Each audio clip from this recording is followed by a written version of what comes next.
Hey, what's this show about? Everything! And the kitchen Cinco. In 3, 2, 1.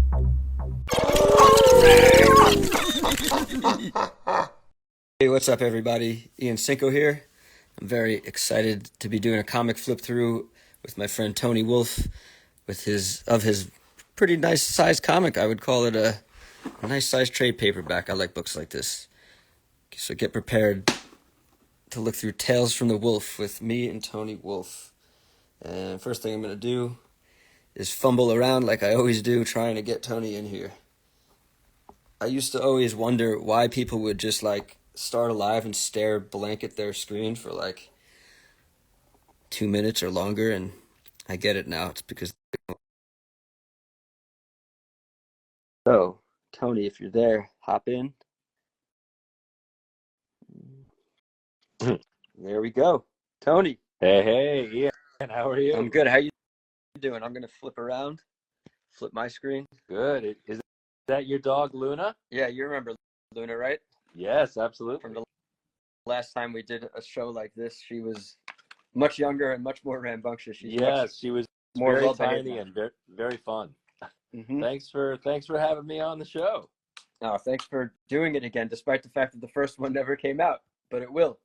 It will, thanks to modern and older technology. Yeah.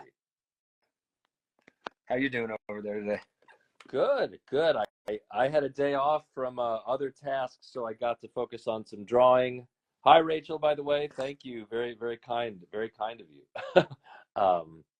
I got to draw some comics today and talk about some other creative stuff. How about you? How's your day been? It's been a nice day. I'm doing some nice paid pinup work. Ooh, nice. I love that I love that, despite we have similar interests and we met through film when we were doing Yes, film, that's right. Actively doing film and video. I don't know. I'll speak for myself more than I am now. And but we've both just happened to love comics, and here we are all these years later connecting through comics. And yeah, today was a great day. Like you, I was doing a pinup and getting paid to do it, and that's a good day, man. That's phenomenal. Well, I think I work on making it more regular, but oh yeah, absolutely. That's the name of the game. That's the name of the game. Yeah. I think anyone who is listening or watching might be curious to know. So you directed a music video, and I saw this music video at a film festival in New York City. I want to say like 10 years ago. It was a long time ago. It was a long time ago. I don't remember the date. Maybe more than 10 years. It could have been more than 10 years. Yeah. I was it was in like a theater in just off Broadway, and yes. I don't even remember the name. I'm sorry that I don't remember the name. No, I understand. Festival. Yeah. But you were there to see your friend's film. He had I think it was a feature. I was about to say a short film. He did an almost feature-length documentary about Long Island and the history of Long Island, which is where we're both from. Yeah, well, where are you from, by the way? Smithtown, you said? Yeah. Okay. That's like middle of the island on the North Shore. Right. And, well, I'm a Rockville Center guy. Right. So what do you Nassau remember County, for those who are not familiar. Do you remember Say again? Do you remember the name of that filmmaker? Oh, I'm friendly with him. Yeah, his name is Dan Marquardt. Dan Marquardt. I think now he's doing mostly like a lot of like drone photography for events, nice. Like drone photography for weddings and stuff. Good. Yeah, I just thought it was so funny because it was just the two. It was my very short music video, and then his very long documentary about Long Island. Oh, that's right. I don't even think that the two. Wow. I don't think the filmmakers had any idea I was from Long Island. It was just pure happenstance, pure chance that they did that. And programming like that. Are you still in touch with the musicians who made that thing, or was that like a gig? And those people are kind of. I ran into when I made that music video. It was actually one musician, and wow. I just ran into him a couple weeks back. So yeah, I see him around. That's awesome. But it was actually a bigger band when I originally met him. It was a full band, and they broke up like literally 2 days before we were supposed to shoot a music video. And I think half the reason why he asked me to do a music video was out of guilt, just feeling so bad about the whole thing. Okay. but yeah, we ended up making a pretty serious music video. As you saw, it wasn't like a quick Right. one. It was like a labor of What love. was the name of the song? I'm trying to remember. Bodies. Bodies. Yeah. Yes. Yeah. Very artsy. Very I cool. went super Jodorowsky artsy on that one. Yes, yes. But yeah, I don't know. Actually, I I'll feel like never I need to forget. watch it after we finish this. Yeah. I could direct people to it. I'll share Yo, it probably. But yeah, I'll please never do, forget please do. how, like, if you hadn't spoken up during the Q&A, I don't think anybody would have asked me any questions. I don't think anyone was there to see the music video. But you were super kind and vocal and asked, I think, several questions. And yeah, I don't know if we followed each other, but I just, like, you were unforgettable. Oh. And then all these years later, it's just you, like we kept running into each other, obviously, and then art became the thing. We're both just happened to be lovers of comics. So that is wild. yeah, That's so we connected first through the music video, and yeah, because at that time I don't think I was really putting it out there that I made comics. I think I was yeah, I wasn't. I was like I was keeping that private same here. at the time. Same here. Yeah. Social media had just popped off, maybe like a couple of years before that, Right. and yeah, I wasn't really telling anybody about my art past. So only people who really knew me knew. Yes. But I think similar to like what you show in your memoir, Tales from the Wolf, you had friends who encouraged you to do it and ended up pushing you to do it and get you back into it. Yeah. You straight up say in the book that you, as an actor, you just, I think when you were trying to make comics, you just realized you didn't want to put as much time as was required to make full comics, which is absolutely insane. It really is. And you're at peace with that. You're like, yeah, I don't want to do a page a day. I don't want to be this like super prolific comic artist. You just do a piece when you're ready to do it, really, essentially. Yeah, I mean, on what I found that I liked was doing short stories. Yeah. Short stories, covers, pinups, and partly because when I started doing it, Alan Moore always said, learn how to write by doing short stories first. Right. Because if you can, get into the architecture of a short story, then that's a good starting point. And I found like I liked that format. And I guess it made me think of, there's also a lot of prose writers, Stephen King and others who either started doing short stories or will occasionally toggle between longer pieces and short stories. And also, because I'm an actor and I have some office jobs that I do to all stay solvent, put it all together. Yeah. I do about 2 or 3 short stories a year, plus a lot of pinups and commissions. Yeah. And so the goal always was, when enough years go by, I'll have enough material for a book, a collection of short stories. And that's what Eli published. I think it's so wild because I'm pretty sure I watched the whole thing unfold. And it just reminds me of even how I put my first book together. I didn't even realize it. It's just like the years went by. Yes. And all of a sudden there's a book. You just stay semi-regular with it and you have a book all of a sudden, right? Well, the years go by and then you have enough pages, right? Yeah. I'm flipping down. You can keep it on your face, but there's Luna. Hi, Luna. She's going to be coming in and out of frame. Oh, I love it. Maybe my dog might bust in. I have a chocolate lab named Daisy who she just might bust in. We'll see. Nice. So yeah, diligence, regularity, just chipping away at something. It produces what you're about to see here. Tales from the Wolf. Is there any like anecdotal fun story about how you decided to call it Tales from the Wolf? I actually have a note. I have like a sketchy note paper thing from, I think, 2017. And I was basically like, at the rate I'm going, I'll have enough for 180 pages, maybe 170. And I just did a simple like brainstorming. I was like, what would I call it? And I think I had another title that I thought was dumb. I just said it feels like it's telling me it's got to be Tales from the Wolf. And then I could do, immediately I thought, then I just do a Tales from the Crypt sort of cover motif. That's funny. I love it. I think it's a great name. Oh, thanks. I mean, it's just simple, tells you what it is. And I drew the cover a few years before I had a publisher, or a few years before I knew what the heck I would do with it. You know what I mean? I just thought, I'm drawing the cover now while inspiration strikes, for when there's enough pages and when I find, a publisher. So, in fact, Yeah, and when you were obviously when you started this, I mean, I know the answer to it, but based on what you just said, you didn't even know Eli Schwab at the time. You didn't know Cosmic Line. I don't even think existed when you started making all these shorts. no, but after a few years, I did notice Eli's music podcast, which would occasionally talk about comics and sci-fi and other stuff. But I Oh, I didn't probably even know he had a music podcast. So that's how you first found Eli. yeah, that's the beginning of Cosmic Lion.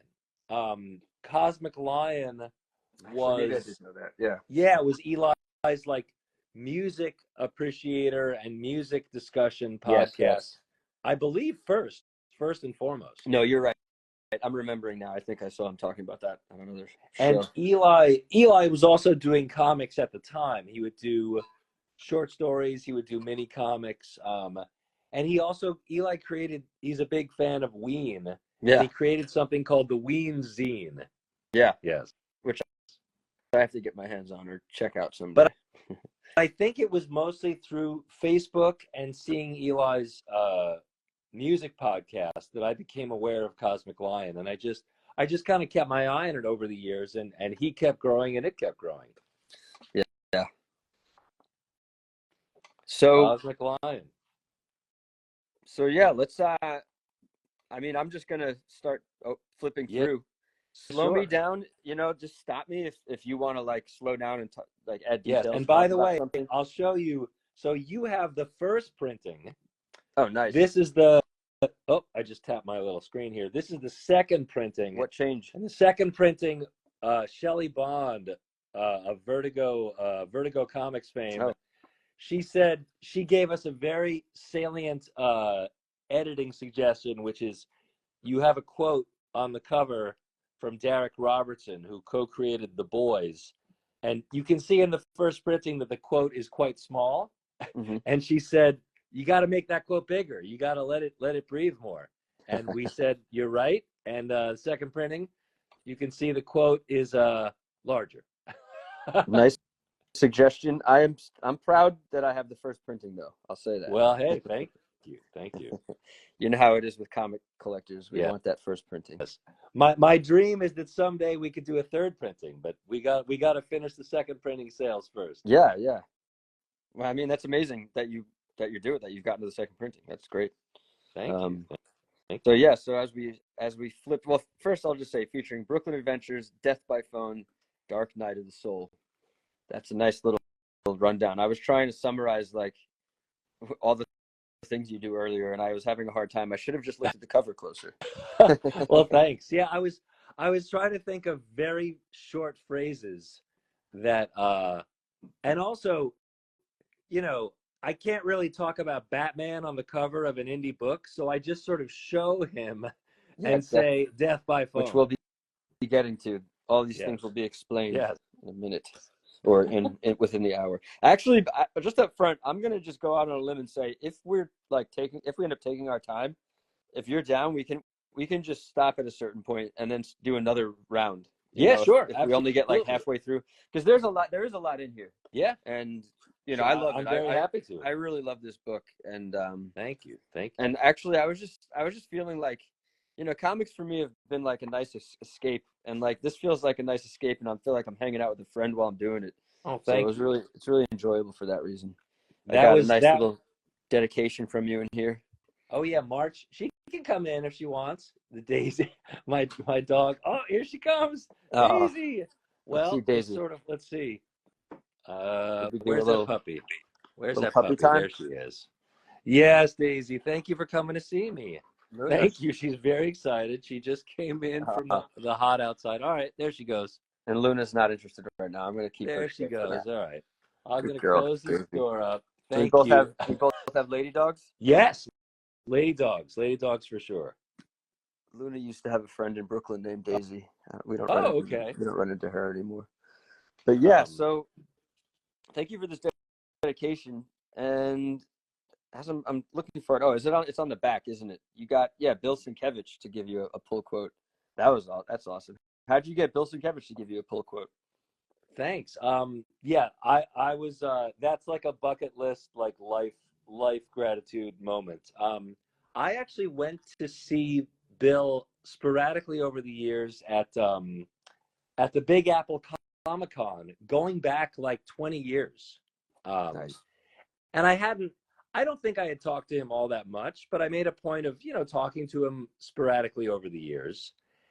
And then around 2013, 2014, 2015, I started doing comics more in a more devoted way. And I would see him at shows occasionally and talk to him. And I would certainly, be in touch with him online, like all us fans are.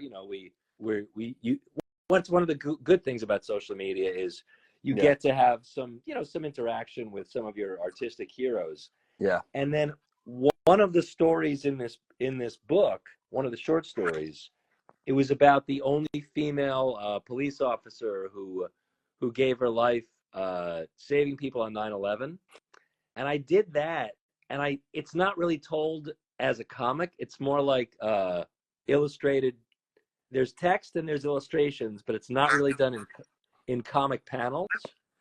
And I got most of the book is colored by Thomas Griffin, who did a terrific job. And for the 9/11 story, I wanted a female colorist if I could find one, and I wanted it watercolored. And I got this a woman named Morgan McHugh to do hand watercolors. It's beautiful, by the way. Oh, thank you. Yeah. I mean, and the point everything of all about this, everything about it, the art, the fact that you're paying homage to Moira Smith, the one who's this ferry is named after. She was a police officer who sacrificed herself during 9/11. Yes. And the watercolor specifically, I was planning on commenting on how like the changed the fact that you did watercolors on this were really exceptional. And I love them. Thanks.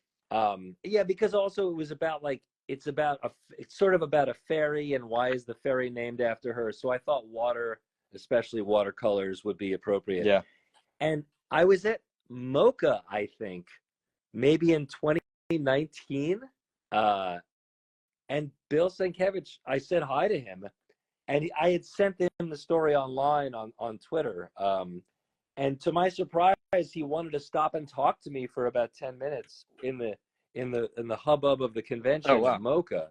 And he said that he really was moved by this story, and he liked the way I told it. And I was kind of stunned that he wanted to focus on me and talk about this story. And so I was in touch with him a little more after that, not overly much.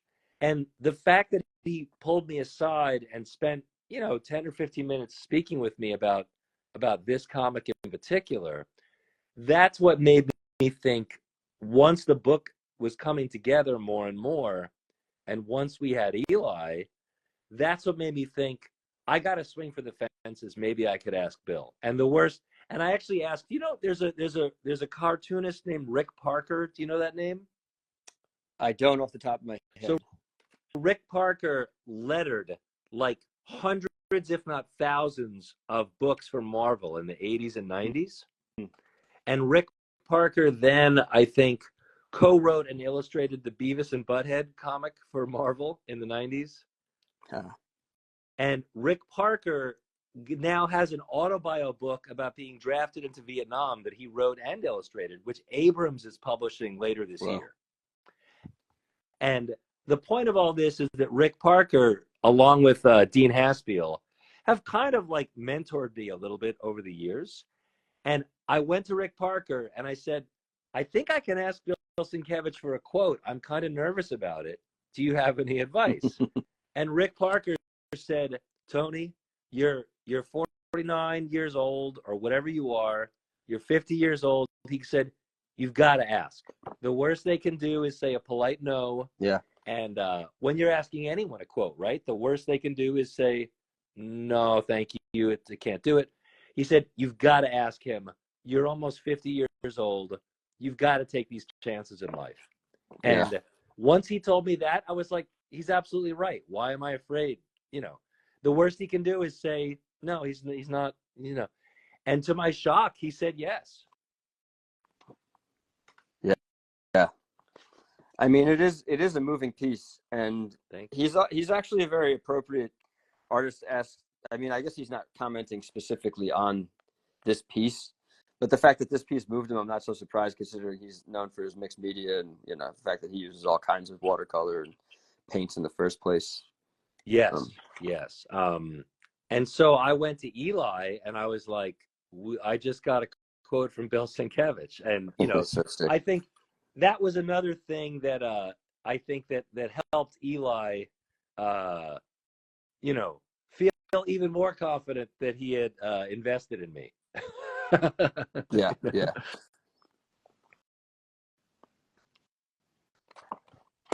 Good choice, Eli. And way to go, Tony. And you made the right decision, Bill. But yeah, I mean, so I wanted to point out that one just because, you know, like many comic creators, Bill Sienkiewicz is a hero. It was very cool that you were able to get his pull quote for this. And then even got Derek Robertson, co-creator of The Boys and Transmetropolitan. I know this is the you have the abridged version on the cover, but there's a longer one on the inside. That's very cool. Yeah, thank you, man. So there's a quick story. So one of the Green Point of View stories within this the paperback, I mention a bar. I mentioned two bars. I mentioned a bar called Enid's and a bar called Matchless that were in Greenpoint in the late '90s, early 2000s. Which I used to attend both of them. Oh yeah, totally right. You went Yeah. there. Yeah. And it turns out Derek Robertson's brother is married. Derek Robertson's sister is married to one of the founders of one of those bars. That was such a crazy coincidence. What a wild coincidence that is. So I put it out on social media, the first story and the second story, and I did not really expect that Derek Robertson would say he had a personal connection to it, you know? Yeah. And so that's what opened the door to getting to know Derek a little bit more. And then I said, well, thank you, since you're promoting this because it's your sister-in-law's or brother-in-law's bar that they founded. I think it was Matchless. It was either Matchless or Enid that his sister-in-law or brother-in-law founded. And so that's what gave me the confidence to ask him for a quote. I can't remember off the top of my head. I just reread everything, but I'm drawing a blank on. I think it was Enid's, but yeah. Meaning which? Yeah, I think it was Enid's. Yeah, I think it was. And for some of these, I took a lot of photo reference, but I also sort of enjoy like taking a photo reference and then playing with it a bit. You know what I mean? It doesn't need to be as literal as the photo. Yeah, I think you've. I don't know when you did it in your life, but I feel like if this is some of the earlier stuff, you've already figured out how to use a photo reference and make it your own and not just be copying photographs. Thank you, man. Thank you. And I was really excited to do those little like chapter interstitial graphic designy kind of things. Yeah, yeah. Well, I wanted to comment on that, and also just, I mean, this was the cover essentially, but I loved this look, this sort of like graphic design choice that you made. Well, I will say this, that hold on, go back to that for a second. Yeah. The G motif for that cover design, yeah, that was Thomas Griffin, the colorist, because Thomas printed up and published as mini comics back in like 2015. Yeah. Thomas was like, what do you think about cover designs? And I was like, I don't know, maybe the warehouse. And Thomas was like, let me play with it. So that's all thanks to Thomas. Yeah, I love it. I just, even as I think about making my own stuff, I can get excited about so many aspects of this whole game. And just planning like a repeating design motif gets me pretty excited, and I love it. It just unites the whole thing. And also, I think what we had handy was, you know, it's called Green Point of View, and some of the stuff centers around the G train. Right. So we knew we were already using, like in the first story, I did a version of the logo, and I was already sort of using the G, you know, that little G logo as a motif. And Thomas built upon that beautifully. Yes, he did. I think this is the only single issue that I don't have, because I think I have all the issues. Well, it's interesting. there was we did one other thing as like a limited edition, and the one about the pizza place, which you were just looking at, Carmine's. that was in the New York Times, so it was never a mini comic. No, it never was. It just went straight to the New York Times. You never made a single issue of this. Exactly. Got So that was originally created as a Green point of view story, and I began. And all these were just passion projects. You know how this is, and you do the same thing in your work, right? It's a passion project first kind of a thing. Yeah. So I had this. I did the first page and a half, and then by that point, I had done several New York Times comics. So I thought sometimes, Ian, it's kind of funny. We can like repurpose work. You know what I mean? Like, oh, 100%. No one had seen this Carmine's Pizza concept yet. Maybe I'd put a black and white of the first page on social media just to try to teach people. But I was going to do the story anyway, and I thought, let me show this to the New York Times and see if they care. If they don't, I'm still just going to do the story. And again, to my pleasant shock, they said, let's do it. Yeah, that's so awesome. I can't think of any situation where I've asked to be published before doing anything. And that's so great, man. And this is a really moving piece because Carmine was an old man who started this pizza place, and his work ethic was, some might say, a little zealous. Just, he would just work around the clock. Even on his birthday, he wouldn't take off. He would work. He was. I guess this page is great. These are like photos you redrew from social media showing him napping. Yeah, those are actual. I did tons of research for this.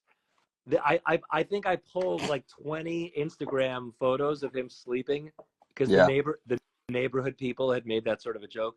So then I thought, all right, I'm gonna draw the best ones and then make them into this like cascading collage. It's so good. And I love the last one. My favorite of the affectionate captions: when you are an owner for 35 years, you can pull this one off. Right, sleeping on the job. Yeah, it's so great. And by the way, that guy on the left is one of my old roommates from Greenpoint, who's named Michael Winslow. Michael Winslow, right here. Yes. So he told me this anecdote, and I sat on that anecdote for 2 years, meaning his little anecdote within the story. So, and I said, yeah, this. You want me to read it before you say anything? Yeah, or sure. Do you want to explain? Yeah, sure. So your roommate said, I mentioned my roommate, Mike. He tells this story. So one night I went in for pizza and Carmine's daughter was there. She was crying and begging Carmine to take the night off, so she and the family could take him out for his birthday. He said, no. Carmine wouldn't budge. This went on for what seemed like eternity until Carmine looked at me and said, 2 plain, please. Oh, you said, and I said 2 plain, please. So you ordered.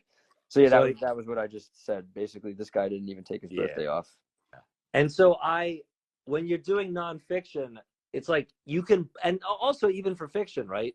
An idea is in your head. Yeah. And if you don't get to the story for 2 years, the idea is still like planted there waiting for you to execute the story. Yeah, totally. I don't know if Anton Mighty Peculiar is still in here, but since we're looking through that, I don't want to drop his comment. He commented that too many folks hate on it, but I have such a fondness for the G line. Yes. I love it too. That's kind of how I felt, and partly why I made it a part of these stories. People used to hate on the G line. They would call it the ghost train. But as someone who's lived in the city for over 24 years now, it's like, I think the G train's pretty reliable compared to most other trains these days. And it has been for as long as I've been there, actually. Yeah, I feel like the G train, it's like you got to know its strengths and weaknesses and play to those strengths. Right. Yeah, I probably got so used to it. I lived off of it for 10 years that it was like home. Being on that train, I feel like I'm at home. I'm home already. Totally. What stop were you at on the G? For 10 years, I was off Clinton, Washington. Classen. I'm sorry, Classen. And then over the years, I've been in different places, Okay. But yeah, I was off Classen for a solid 10 years.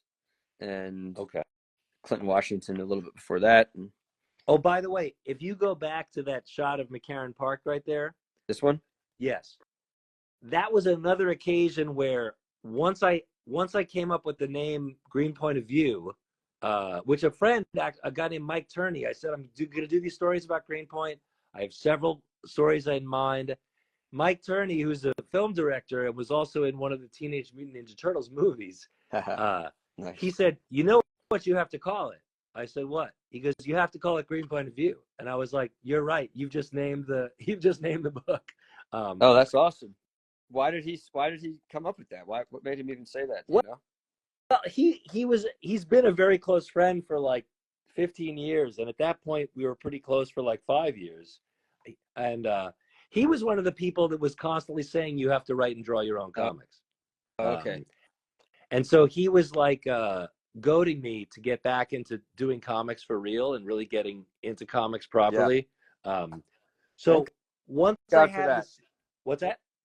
Thank God for that, or thank him for that. Oh, thanks, man. Well, like you said, you were cajoled by friends also, right? Friends were nudging you. More or less. Some weren't. Some were. Yeah. Right. Um, but once I had the series concept in mind, I immediately thought I have to draw like this panoramic view of McCarran Park. Yeah. No, this like I know what this is. It's like I think anyone who's spent time in McCarran Park just feels like it. You can tell what it is right away. Yeah, well, thank you. I wanted to capture that feeling. And Ian, it's funny. Sometimes we sit down and we're like, I hope this comes out the way I see it in my head, and sometimes it does and sometimes it Do you doesn't. But feel like that it did? one, that one I feel like came out the way I saw it in my head.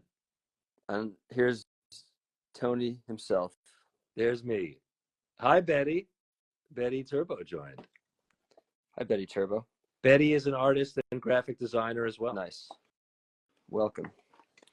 Yeah, so I don't know. I don't know if we want to like really go through every page, but basically Green Point of View is you chronicling experiences and places in Greenpoint when you lived there.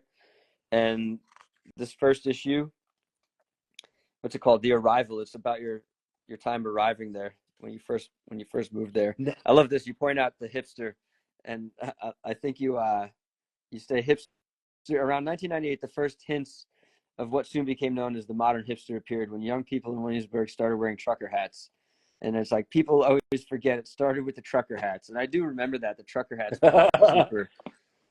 By the They were way, definitely a as a thing. quick Yeah, sidebar, I want to give a shout out to another friend and mentor, yeah, please do. Dean Nice. Haspiel.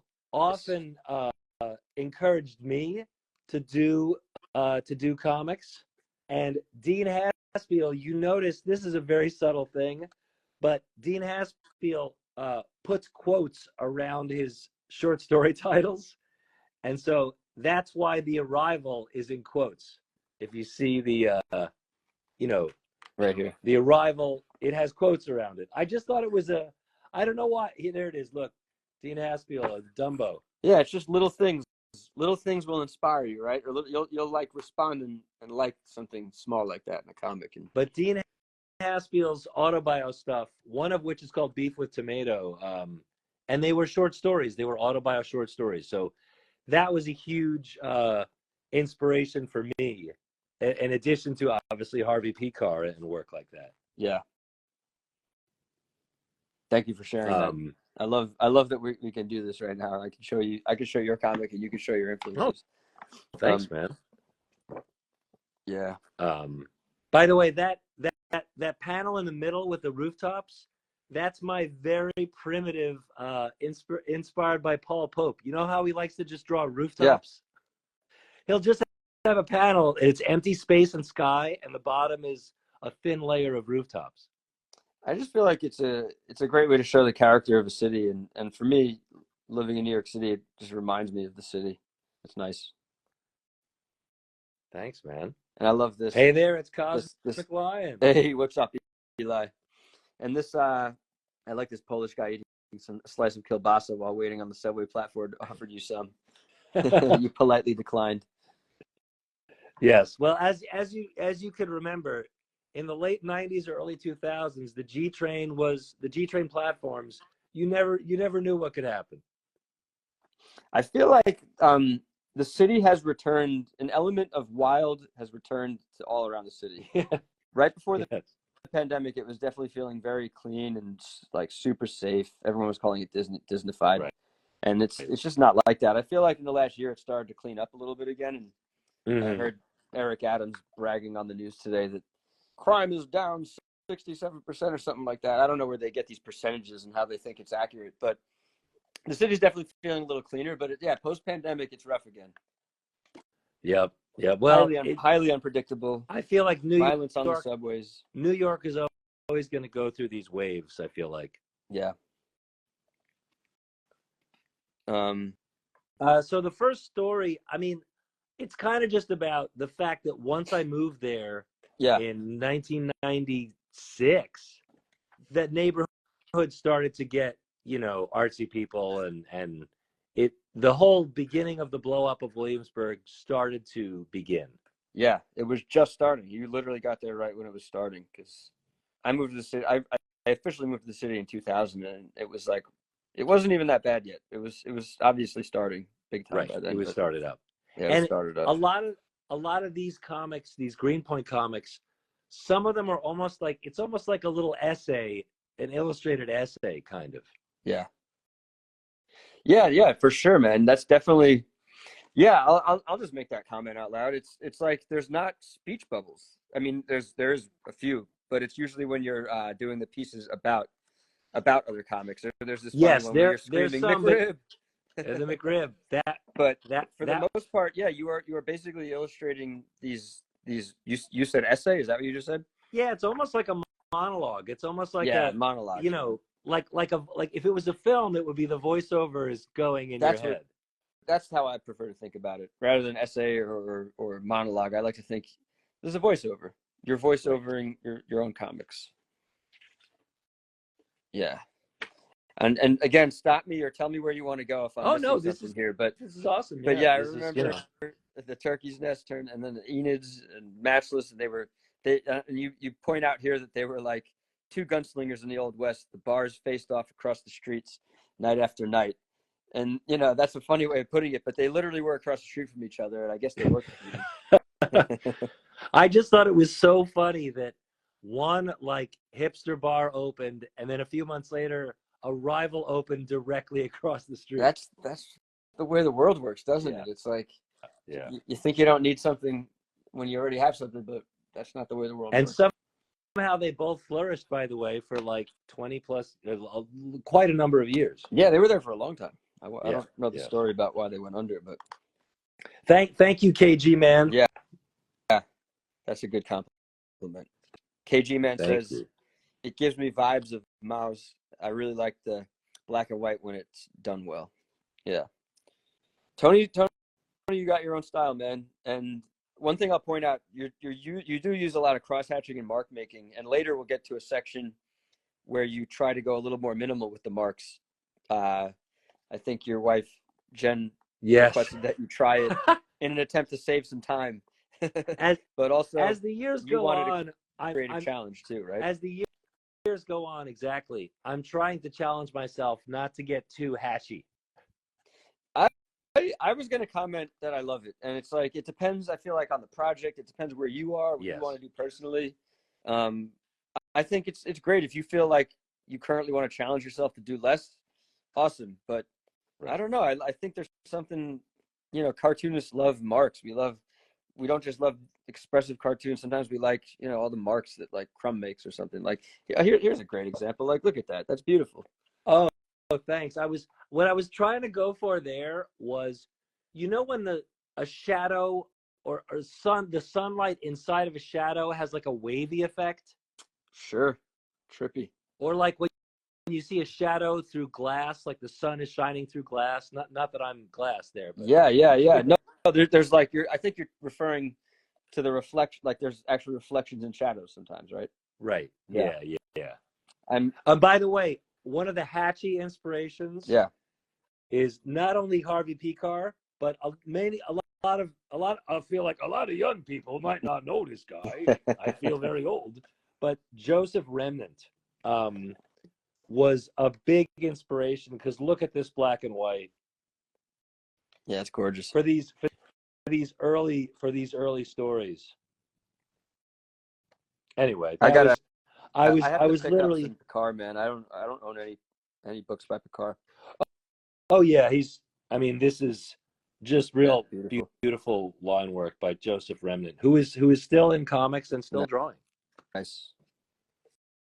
Um, So and cool. yeah, a lot of it is just ideas I had in my head, and you know that feeling, Ian. It's just a fun idea when you can get the ideas in your head that you're carrying around like out on paper. Oh, it's the best. Yeah, there's like sometimes it's just fun to walk around inspired, but if you don't get it out, it starts to I don't know about you, I feel overwhelmed. I feel stuck. I start panicking, getting anxiety, and yeah, if I'm not getting them out, my life starts spiraling. Like it's like yeah. This issue is about you discovering the band called the Vitamin. You're kind of new to Greenpoint. You're kind of alone, lonely. You don't know anyone, and I think you're having a not great day. And you wander into a bar or a karaoke spot, and you discover them, or that they just happen to be playing, and their lyrics just speak to you immediately. You buy their CD, "The Children of the Bear." Yes. I love that you're recreating. You really pay homage really well, whether you're literally doing an homage pinup or like in this case, you're recreating an album cover in your comic. I just like drawing stuff like that. Yeah. That was an illustration on one of their album covers. Yeah. And this really picked up your day, and then you became a true evangelical fan of the Vitamin. You pumped them to everybody. You got your roommate into them. Yep. And I think there's some funny anecdotes in here. I think they had like a show with only a few people. What is it? In early 2014, I found that one of the members of the band had put a few songs up on YouTube. A few people noticed. That's too bad. I have to check them out. Actually, I haven't checked them out yet. It's good stuff. Yeah. And then, funnily enough, as a result of this comic, I became friends with 2 of the 3 band members, and still am in touch with them now. Nice. Yeah, that's great. I mean, I actually tried to find their music when I was putting up the promo for today. I put up 20 images from your comic, and I figured using the Vitamin would be perfect music, but they don't have music available. So I think they're too obscure. Well, it would be up to them to get it up there, right? You know. By the way, do you remember Black Betty? Available. Did you ever go to that bar called Black Betty that I have there? I don't know if I did. It was in Williamsburg. It was in Williamsburg, technically. Yeah. Do you remember which streets it was on? No, but it was kind of close. You know where Desert Island is, the comic store? Yeah. It was within like 8 blocks of Desert Island, I feel like. There's a chance I went there. I've been all up and down every street everywhere in the city at this point. Yeah. I find that like I have memories everywhere I go. There's very few streets I can walk down without a memory at this point. Yeah, it's weird, right? But it's also kind of fun. I love it. It makes me feel super at home and in love with the city. And yeah, I try not to annoy people with it too much because it can get a little annoying if you're too excited all the time about every spot you're trying to tell everybody every story. You know, I try to reserve my stories for when it's the right moment. But me personally, I get goosebumps just riding a bike or just walking around the city. Totally, absolutely. Yeah, it's just something because I remember like being like you, being very alone, walking around. I mean, I had like maybe some connections when I first moved to the city, so I wasn't so alone. But I definitely spent a lot of time alone and felt very alone. And just like the city was overwhelming. I remember the first times I ever worked in film and television, I would drive a truck around the city doing pickups and drop-offs. My God, like I have a good sense of direction, but I didn't know my way around the city that well yet. And it was a nightmare. That was like one of the most overwhelming, stressful jobs of all time. Wow. And now it's like I kind of don't even need GPS. You know, I use GPS just to make sure I know if there's traffic to avoid it. But yeah, it's just wild that you can go from knowing nothing to knowing really. And that's the other thing. It's just like familiarity can be maybe a blessing and a curse. Like we should get out of our comfort zone, I believe, especially as artists from time to time. Right. But there's also a real beauty to something that's familiar, and in a world, especially that's constantly changing, and you know, the news cycle that's so fucking terrible all the time. Oh yeah, absolutely, It's absolutely. like just to walk through a park, you know, and bond with a band over a song. I love this panel, by the way. This panel that you use as I think you reuse it right here, which is nice. Yes. This was the back of the comic, right? Yes. This would have been the front. This would have been the back. Yeah. But yeah, I just love this panel. I love this is what cartoons are for, man. Like, well, that's such a because fun everyone jokes about the G Train sprint, right? Right. Yeah. That's what you're illustrating here. I got you. because the G Train is shorter, so you have to run to the middle of the platform. Right. Getting it. Yeah, that's true, man.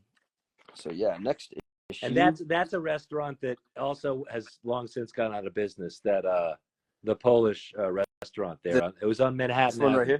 here. Yeah. Yeah.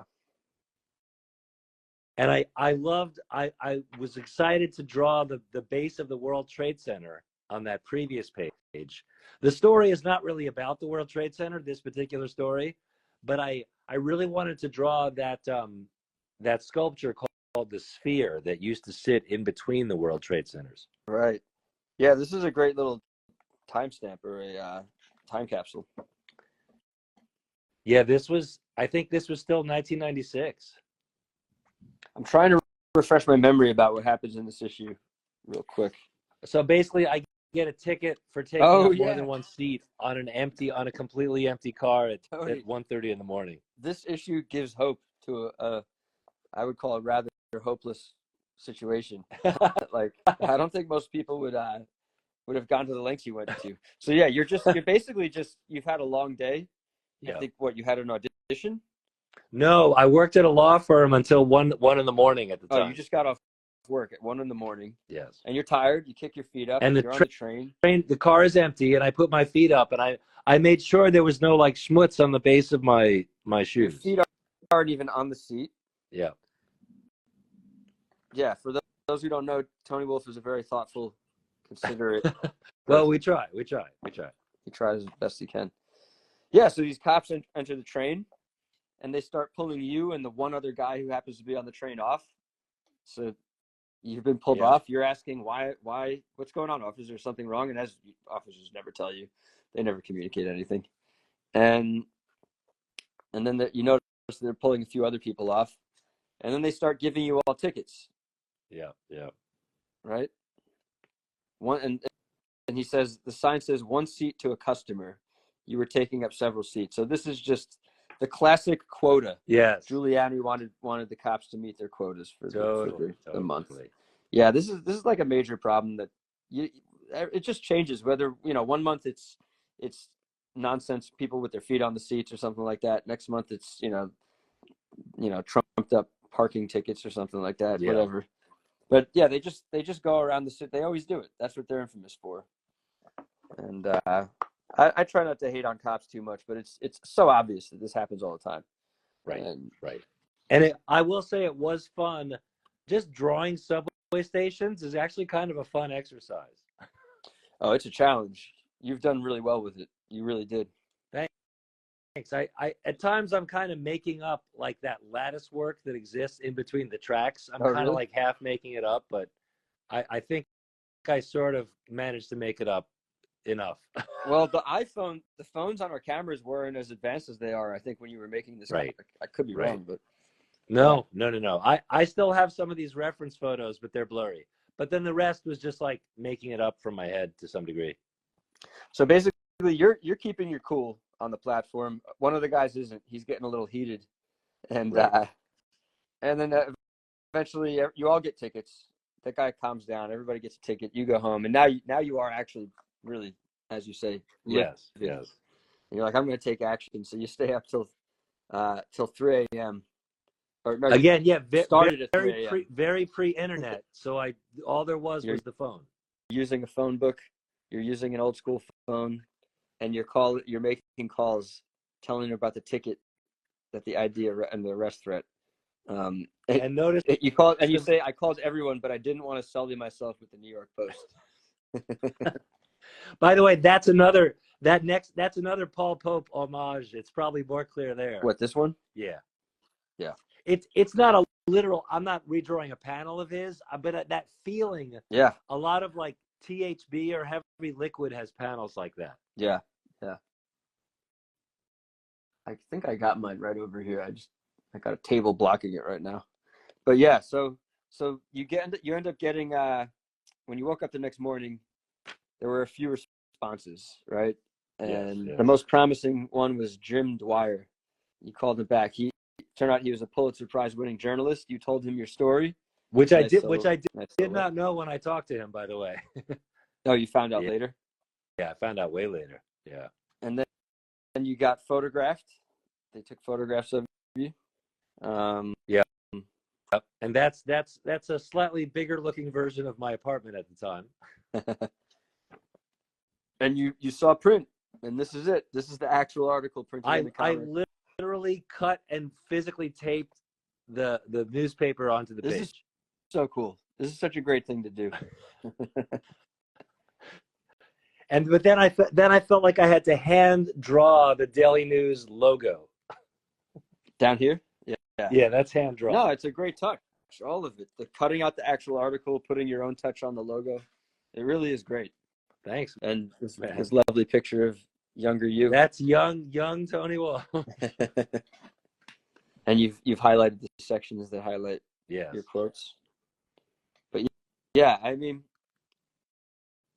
there's just so many situations like this that make everybody feel hopeless. And the truth is if you put a little effort in, you can not only get your money back, but you can. I think. Did you mention in here that they stopped doing that after that? Yeah, it seemed like that wave stopped. Yeah. So that's great, man. This was you being a hero. Thanks. And this sequence has more dialogue balloons because it was more of like a dialogue, that next page sequence. Over here, yeah. Yeah. That's me talking to like the mediator or arbitrator or whatever. Right. To get the ticket thrown out. This is hilarious because you feel the need to over explain, and he's basically you already won him over, but you didn't know that, so you felt you had to tell him more. Yeah. And then at the end of the thing, he's like, learn to take a hint, kid. But he had been done with me 10 minutes ago. Yes, and I would say that's a character trait that I still work on. I still sometimes tend to over explain. That's very funny. This is so well done. This is just a great comic. Man. I love it. I even love you reusing this image, blowing it up. Yeah, I felt like that would be the chapter end. That's just part of the fun of this, you know. It's like, especially this style of autobiographical comic, to just use things like that. It's just really fun, man. And yeah, there's so much you can do. Thanks. Yeah, it's fun to experiment. You know, all of this, I feel like, oh, Daisy, you can come in. Daisy, want to see me? Come here. Daisy the dog is back. Daisy's back. Hey, Hi, Daisy girl. Honey. There's Daisy. You can say hi. You can. Okay, Daisy. Look at that tail wagging. Oh, there she goes. All right, Daisy. Good to see you. Okay, puppy. We'll see you. I gotta admit, I'm pretty hungry right now. And God, the slice of pizza, the beef patty. I try to be very healthy now. At 41 years old, like I rarely get pizza. But oh my God, just the sight of your drawing right now is making my mouth water. I wish I could get a slice of pizza. Thanks. It's fun. I have to say, it was a fun exercise to draw a beef patty. Not that they're hard to draw, but it was just kind of funny. It is funny. Like, I'm drawing a beef patty right now. They're funny, man. They're a funny little food. The coloring helps convey that it is a beef patty and not like a dumpling or something. I forget. Did Carmine see this comic? Did you mention that in here? He did not, because it turns out he died a month or two before the New York Times published it. Yeah, there's several issues in here that are particularly emotional, and this is one of them. And that, honestly, like what I did was I showed it to his son. It was like a work in progress, and I showed it to his sons, who I'm also now friendly with for a while. But I think he might have gotten to see. Oh, you know what? No, he did see. He saw a lot of the art, not the entire thing and not the ending, but he saw a good portion of it. Oh, cool. That's They good to hear. they blew up the first page and put it in his hospital room. Oh, wow. Oh, wow. That's incredible. Yeah, This page they right blew here. up a black they blew up a black and white version of that first page before it was colored. His children. Yeah, and they put it in his hospital room. Oh, that's beautiful. So I'm glad he got to that see was that. that Yeah, I was mean, very I don't know. People like him, they might not really, they're not like fame seekers. They don't even seek any kind of attention. But I don't know, it just makes me so sad to know. I wish everybody could have this kind of appreciation, you know, or be appreciated on this level somehow. But yeah, It's also in writing these nonfiction things, I kind of pretend that I'm like a newspaper reporter, and I think you are. I do a lot You're I do doing a lot of journalism. research, and it's fun to write like that. You are. This definitely has a journalistic element to it. That's like not even debatable. You know, some people might want to debate that, but I wouldn't. You're doing solid research. There's journalists who are considered journalists who don't do as much effort, don't put as much effort into the stories as you do. And Thanks, man. yeah, that's for a fact. I mean, look at this. This is so you're giving historical accounts of this man here. Also, I got like the children, because I wanted the family to be involved. I didn't want them to like find out at the last minute that I was doing a story about him. So they gave me old family photos and stuff. Yeah. That's real journalism. That's true journalism. And that's why something like you said this was in the New York Times, right? Yeah. Of course the New York Times would take it. Oh man, I'm so hungry. It was also fun to draw like the dirty staircase coming up from the G train. Oh, I was gonna comment on yeah, nice. I was gonna comment on even drawing like the grease stains, or like the sauce stain on the plate. Yes, although that's partly the colorist, I would imagine. Oh, okay. But yeah, this is all great. Is there anything else you'd want to say for Carmine or about this before I flip? Yeah. I don't want us to feel like pressured that we have to go through every single story too, just for the sake of time. But I love doing it, but I just don't, Or you said we'll record this and then it'll just be recorded. Yeah, I was saying if we wanted to take our time, we could always just do another session, another night in the future. Cool. Cool. There's no reason to rush through, or if you want to just get through it, we can. I'll follow your lead. By the way, that guy on the far right, that's Paulie G. Right. Do you know Paulie G's Pizza? Right. Yeah. And so I got a quote from him. I felt like a real journalist because I actually got a quote from him specifically for this article. So he says, I'll read it. The noted Greenpoint restaurateur Paulie, do you say Giannone? Yeah. Giannone? Yeah, Giannone, AKA Paulie G, posted a tribute to Carmine on Instagram the week he retired. Paulie recently said, I only hope that someday I can be even a fraction as beloved as Greenpoint Pizzeria owner as Carmine was for so many years. Without a dream, you can't have a dream come true. Yeah. And then there's also, when he closed up shop, there was a lot of people. A note was posted on the door of the pizzeria announcing that Carmine's restaurant a message of fond farewell, loving tributes, and words of thanks began flooding the business Facebook page. So Cheryl B, my bloodstream is probably 20% Carmine's Pizza and calzones. My heart breaks. Patrick M, Carmine was the best man I ever met. He'd give you the shirt off his back if you needed it. Daryl W, best slice anywhere, hands down, and the first place I wanted to go each time I returned to the city. Yeah, man, pizza places have a special place like that. It's just like they're affordable. They hit the spot. It's like, yeah, man. Well, rest in peace to Carmine, man. Yeah. Yeah. And so after doing a couple of Greenpoint comics, I was like, I don't want to be pigeonholed. I don't want to only be the Greenpoint guy. Right. And so I got the idea to do comics about being a comics fan, which is what this is. And that led to two stories. I have some other stories planned if I have time to get to them that I want to do, just comics about comics fandom. Before we jump into this, Tony, I want to do a little insert because I saw Adam Lemner just hopped in. Yes, And Adam. next week I'll be talking to Adam Lemner. We'll be going through Relic Hunter. And Awesome. It's a great book. Since he's in here and since you're here, you have a pinup in here, right? Yes. There it is. There it is. And there's a colored version of it, which is really beautiful too. But yes, Michael great. Fitzgerald Troy colored it wonderfully. Yeah, one. And that of course is a Frazetta, callback. Yeah. Yeah, this is a great piece. I love it. Thanks. So this is a little break from Tony's book to look at a pinup he did in Relic Hunter. And next week we'll be going through Relic Hunter with Adam Lemner. And that cover of Relic Hunter, by the way, is art by Adam and colors by Kristen Missimo. I know Missimo.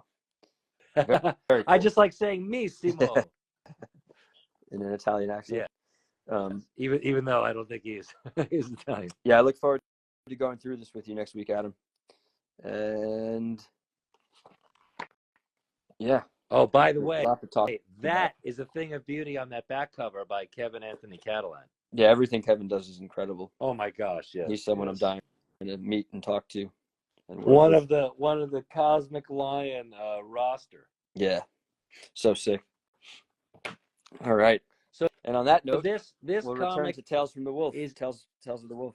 It's essentially about when I literally voted to kill Jason Todd. I was in my late teens when that stunt happened. Yeah, this was a publicity stunt that DC did, where fans could vote on whether this version of Robin, whose name was Jason Todd, would live or die. And you would call one of two hotlines, and one was a vote of death and one was a vote of life. Yes. And this is so funny how you said it. In 1988, I killed a man, a boy, in fact. That's me as a teenager on my bed reading comics. With your Alpha Flight poster. Vote for death.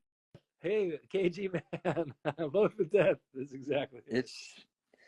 It's pretty wild. I mean, I didn't know all the details until I read your comic. Like, I didn't know Frank Miller's opinion. Yeah. Frank Miller thought it was pretty awful that they did it. Yes. And, Frank Miller's somebody who's considered pretty rough. Like, he's got very politically incorrect stuff in his comics. But, it says something when even a man like that is like, this was in poor taste to do a stunt like this. I will say, though, that Frank Miller made that comment before his descent into a period of political incorrectness. Oh, is that right? He was like a fresher, cleaner, younger man at that point? Yeah, he was a fresher, cleaner in the late 80s, early 90s, when he was like still the darling of everyone and hadn't had a missed hit, Yeah. But it is a pretty wild idea. I mean, it's just such fun history, and I love that you made a comic about it. But I do think it's pretty horrible. It was a horrible thing to do. Like, it's like. But I will say it gave Batman some character development. How so? It made him more depressed, which is what he should be. Yeah, true.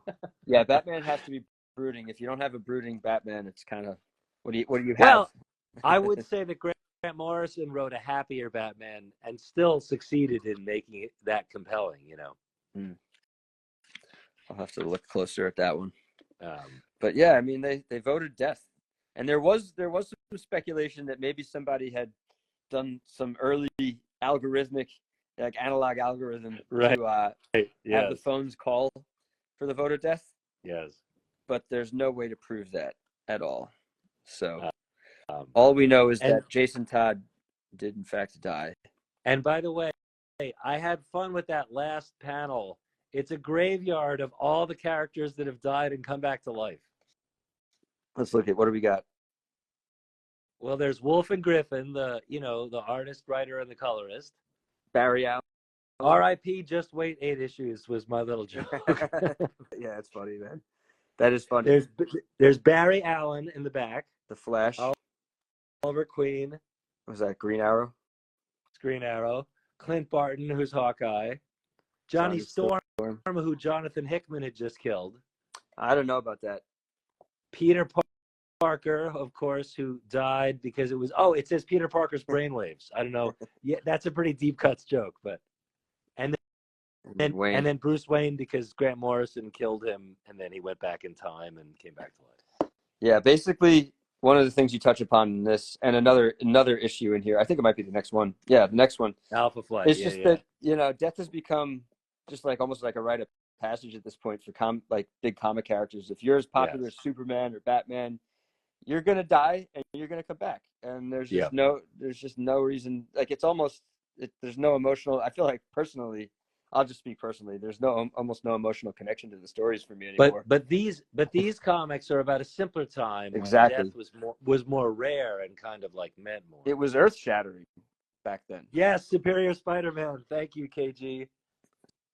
Superior Spider-Man reference. Yeah. That's Dan Slott. I actually wrote SLO on the gravestone to hint at the fact that it was Dan Slott. But like if you look at Peter Parker's brainwaves, you can see SLO. There you go. Like it's Dan Slott, you know. Yeah. That because he was the architect of that story. He wrote that whole thing. Yeah. Well, you hop immediately from one death story to another death story as you're telling true tales of comics. And this one's about one of your favorite teams, Alpha Flight. Yes, indeed. Canadian team. And it was told up front at the beginning of this series that one of the major characters was going to die. So you knew that was like the initial gimmick. And then who was it? Peter what's his name? Peter James Hudson. No, the writer John Byrne. John Byrne, but then the other writer, Peter, what's his name? Peter David? Oh, Peter David. Peter David went even further and ruined the surprise, right? Well, he spoiled it for some retailers. He spoiled it for some retailers. Okay, I got you. And this comic also had, you're pointing out that it sort of popularized a dwarf character, Puck, long before Tyrion. Be honest, I really think, and I say this in the comic, I guarantee you that George R.R. Martin was reading this, and I bet that may have been part of the inspiration. I would bet that too. It's like, it's no secret that filmmakers and novelists and all kinds of artists love comics. You know, comics might not be the most popular thing in the overall culture, but people who create stories tend to know and love comics. So I'm with you. I would put money down. I'm not a gambling man, but I would bet that George R. Martin read Flight. At the very least, I wanted to put that thesis statement out there. Yeah.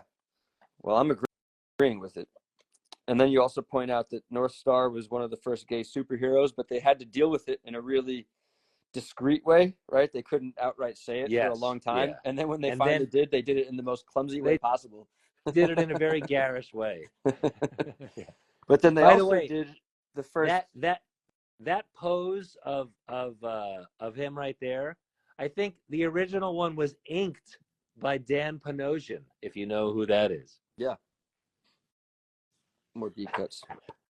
And then they also in May 2012, 2012, Marvel Comics depicted their first gay superhero wedding. And I like how you point out, written by Marjorie Liu. Well, I just want to give credit. Just want to give credit, you know. What else has she written? Oh, she wrote quite a number of Marvel books for a while. I'm not recalling what else.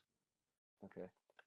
I think some X-Men stuff. I'm trying to recall if I know her work. I can't remember right now. I think she might have been a novelist who then got into comics. Okay.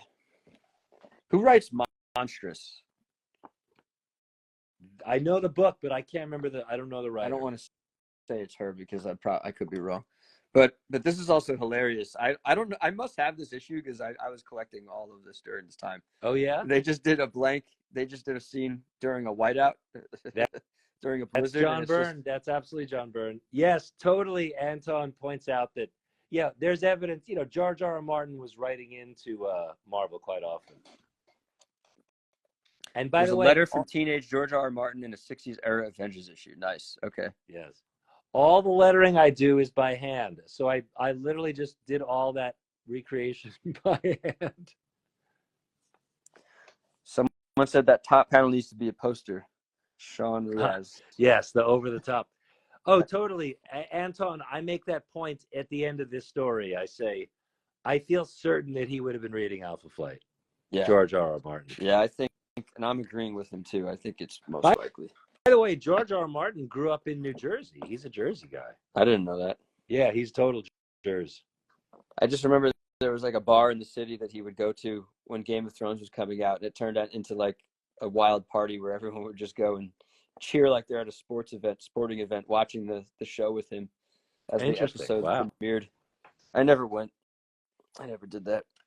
But yeah, this is a super interesting issue, man. I love the comics history.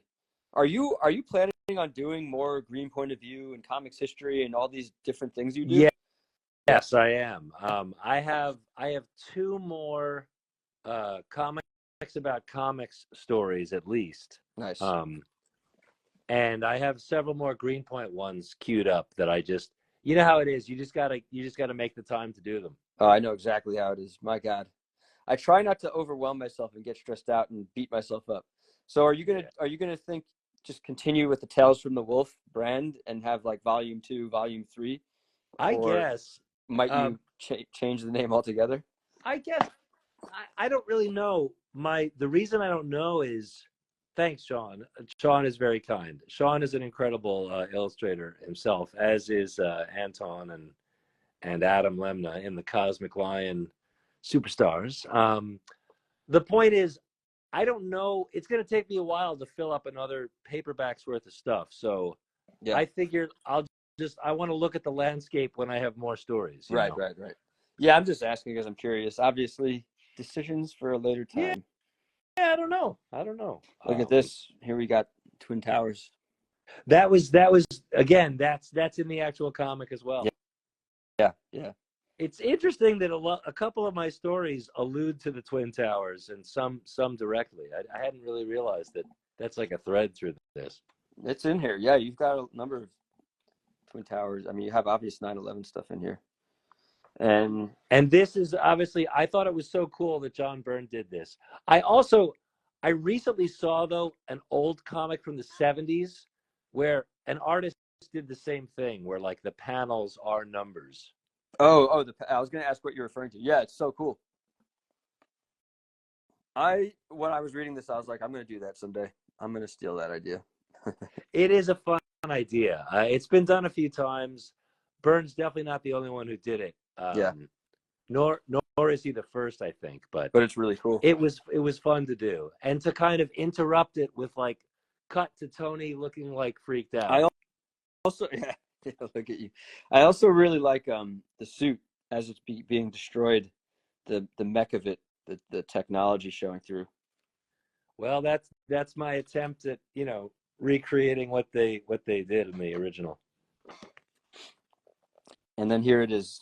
This is the spoiler, or the moment that happened, the moment that was promised at the beginning of the series. And what was it? It was his wife Heather was having just escaped from a nearby area, walked in on him and distracted him at the last minute. So yeah, she kind of was responsible for him. It's kind of a gray area, but yeah, there's that doubt, like, did I screw this up somehow? That's rough. Welcome, Rocco. Welcome, Rocco Jerome of Cosmic. Rocco Jerome. Yeah, man, that's rough. People always blame themselves for deaths, whether they were responsible or not. Survivor's Guild. And it was kind of fun to draw Wolverine for one panel. There we go. Wolverine about to hit the big screen again. Yeah. Old Deadpool. I mean, the rest just kind of talks about Byrne as one of those creators who certainly has gotten a little problematic as he got older, to say the least. But I address his, very this is pretty very inappropriate. Straight up inappropriate. It's like a carnival of inappropriate statements. Yeah, it's too bad, man.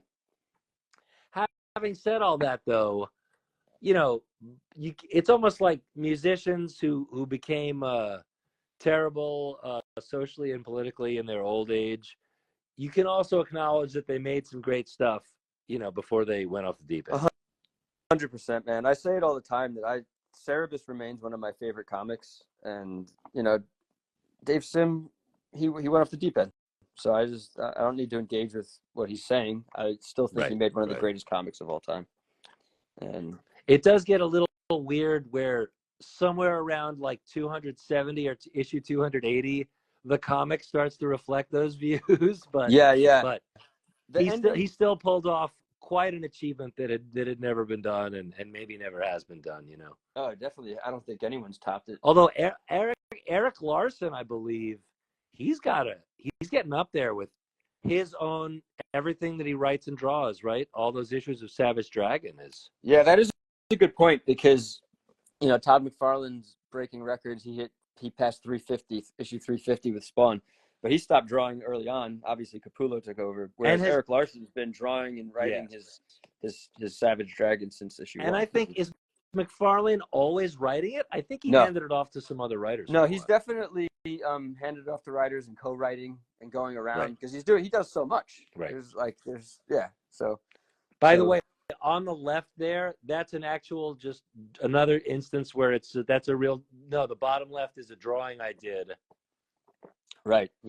Of Alpha Flight when I was like 14 or something. And you included a bunch of childhood drawings in the back here too. Oh yes, I always wanted the book to have some childhood artwork. Yeah, maybe we'll come back to it later, but that's in here, right? Is that in here? Yeah. No. It's only a few. I didn't want to bore the audience with too many pages of childhood artwork. So. Oh, I guess it's not in here. There's just that's so cool.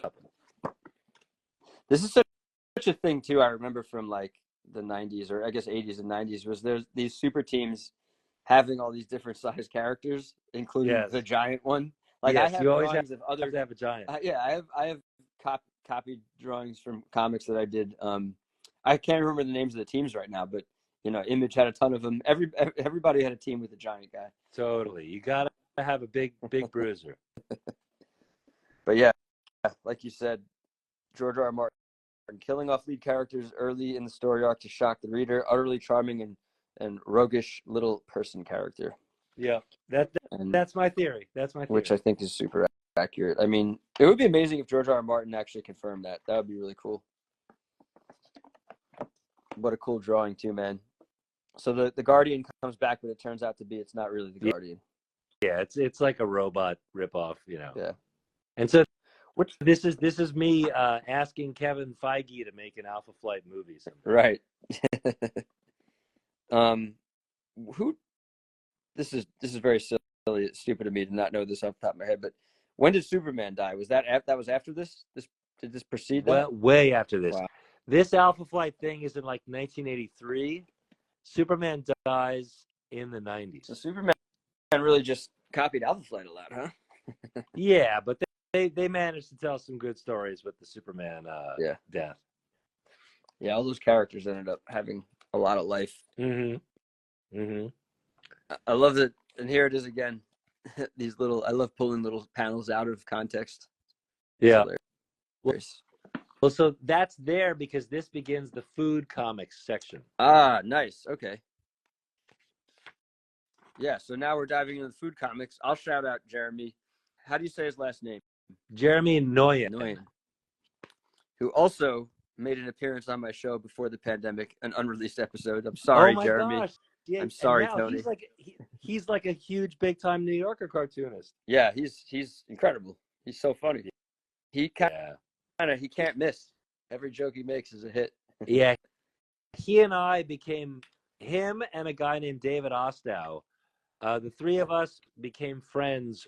We were all kind of getting into comics at the same time, around 2014, 2015. And starting to pitch to places, starting to, make stuff on a regular basis and give it a go. So it was fun to make those friends at the beginning of my journey. Nice. Where did you meet? And David Ostow also has done, quite a number of comics for the New Yorker by this point. How did you guys meet? Literally through Twitter. Oh wow. It was like, I did comics about Greenpoint, Jeremy Noyen did comics about Bushwick, and David Ostow did comics about Brooklyn in general. Oh, what were the names of Jeremy's Bushwick comics?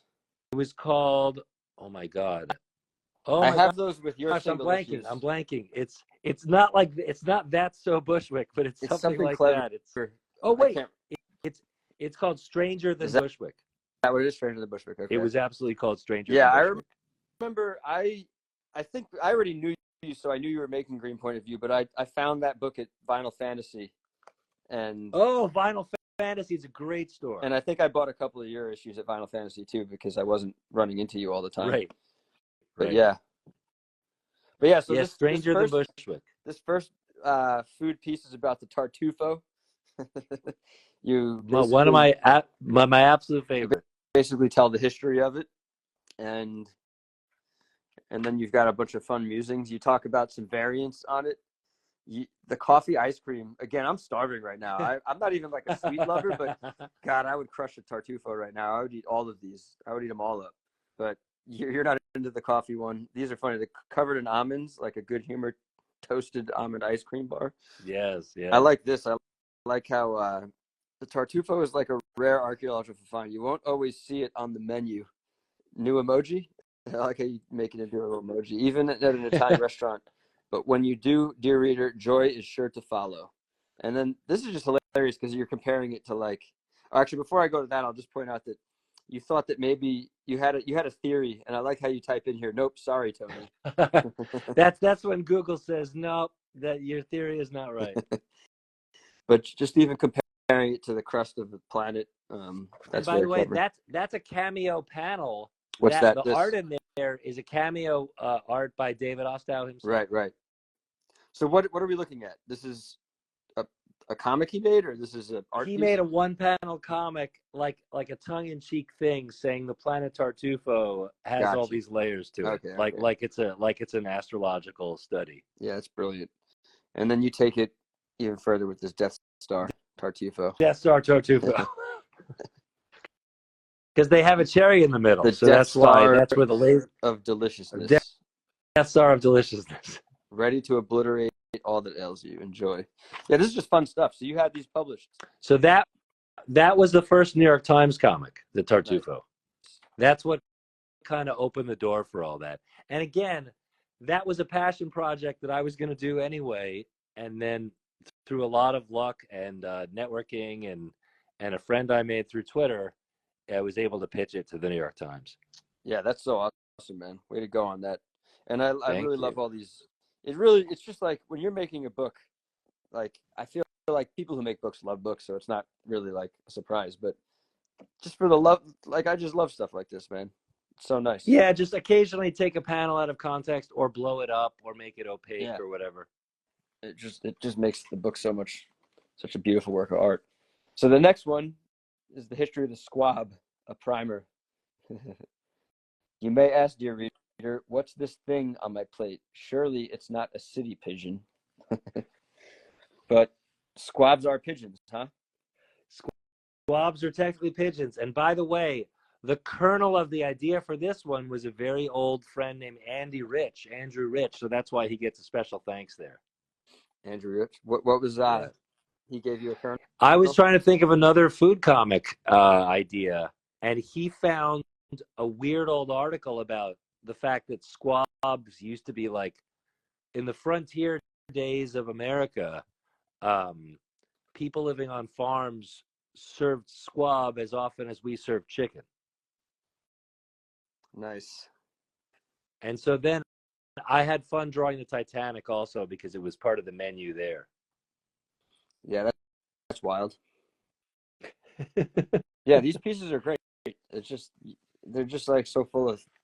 It's like I don't want to say edutainment. That's such a lame word to use right now. No, but that's the goal. The goal is to make a fun comic and you walk away kind of like learning a few weird factoids. And like I said earlier, I feel like I'm hanging out with you when I'm reading it. So thank you. That's the goal. The goal is like it should feel like a conversation with a friend ultimately. Yeah. That was inspired. Do you remember the screensaver with the flying toast?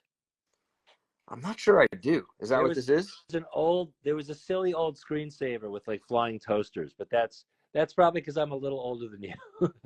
I mean, I'm sure I saw it. Lofty Pigeon. The Pigeon Bookstore says they're offended. Thank you. That's great. Yeah.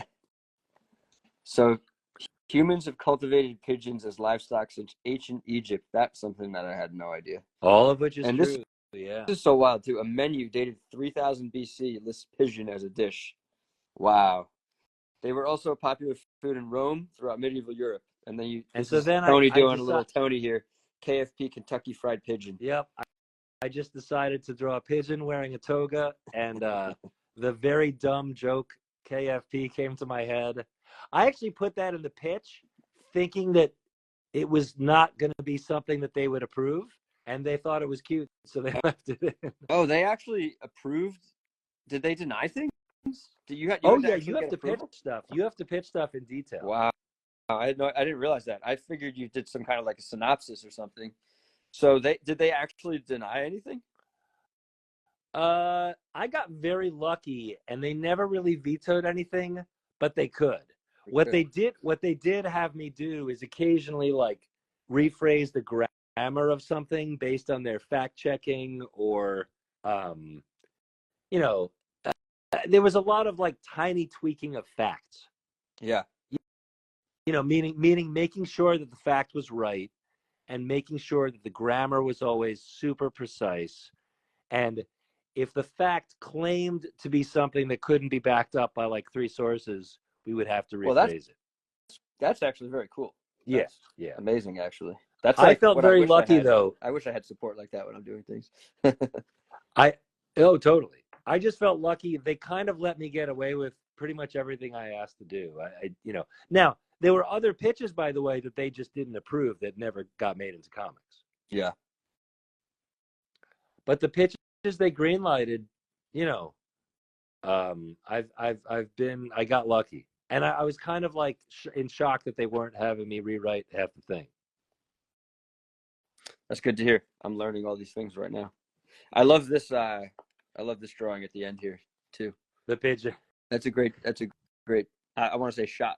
I feel like that one just really speaks. It screams like that's a photo or a cinematic moment.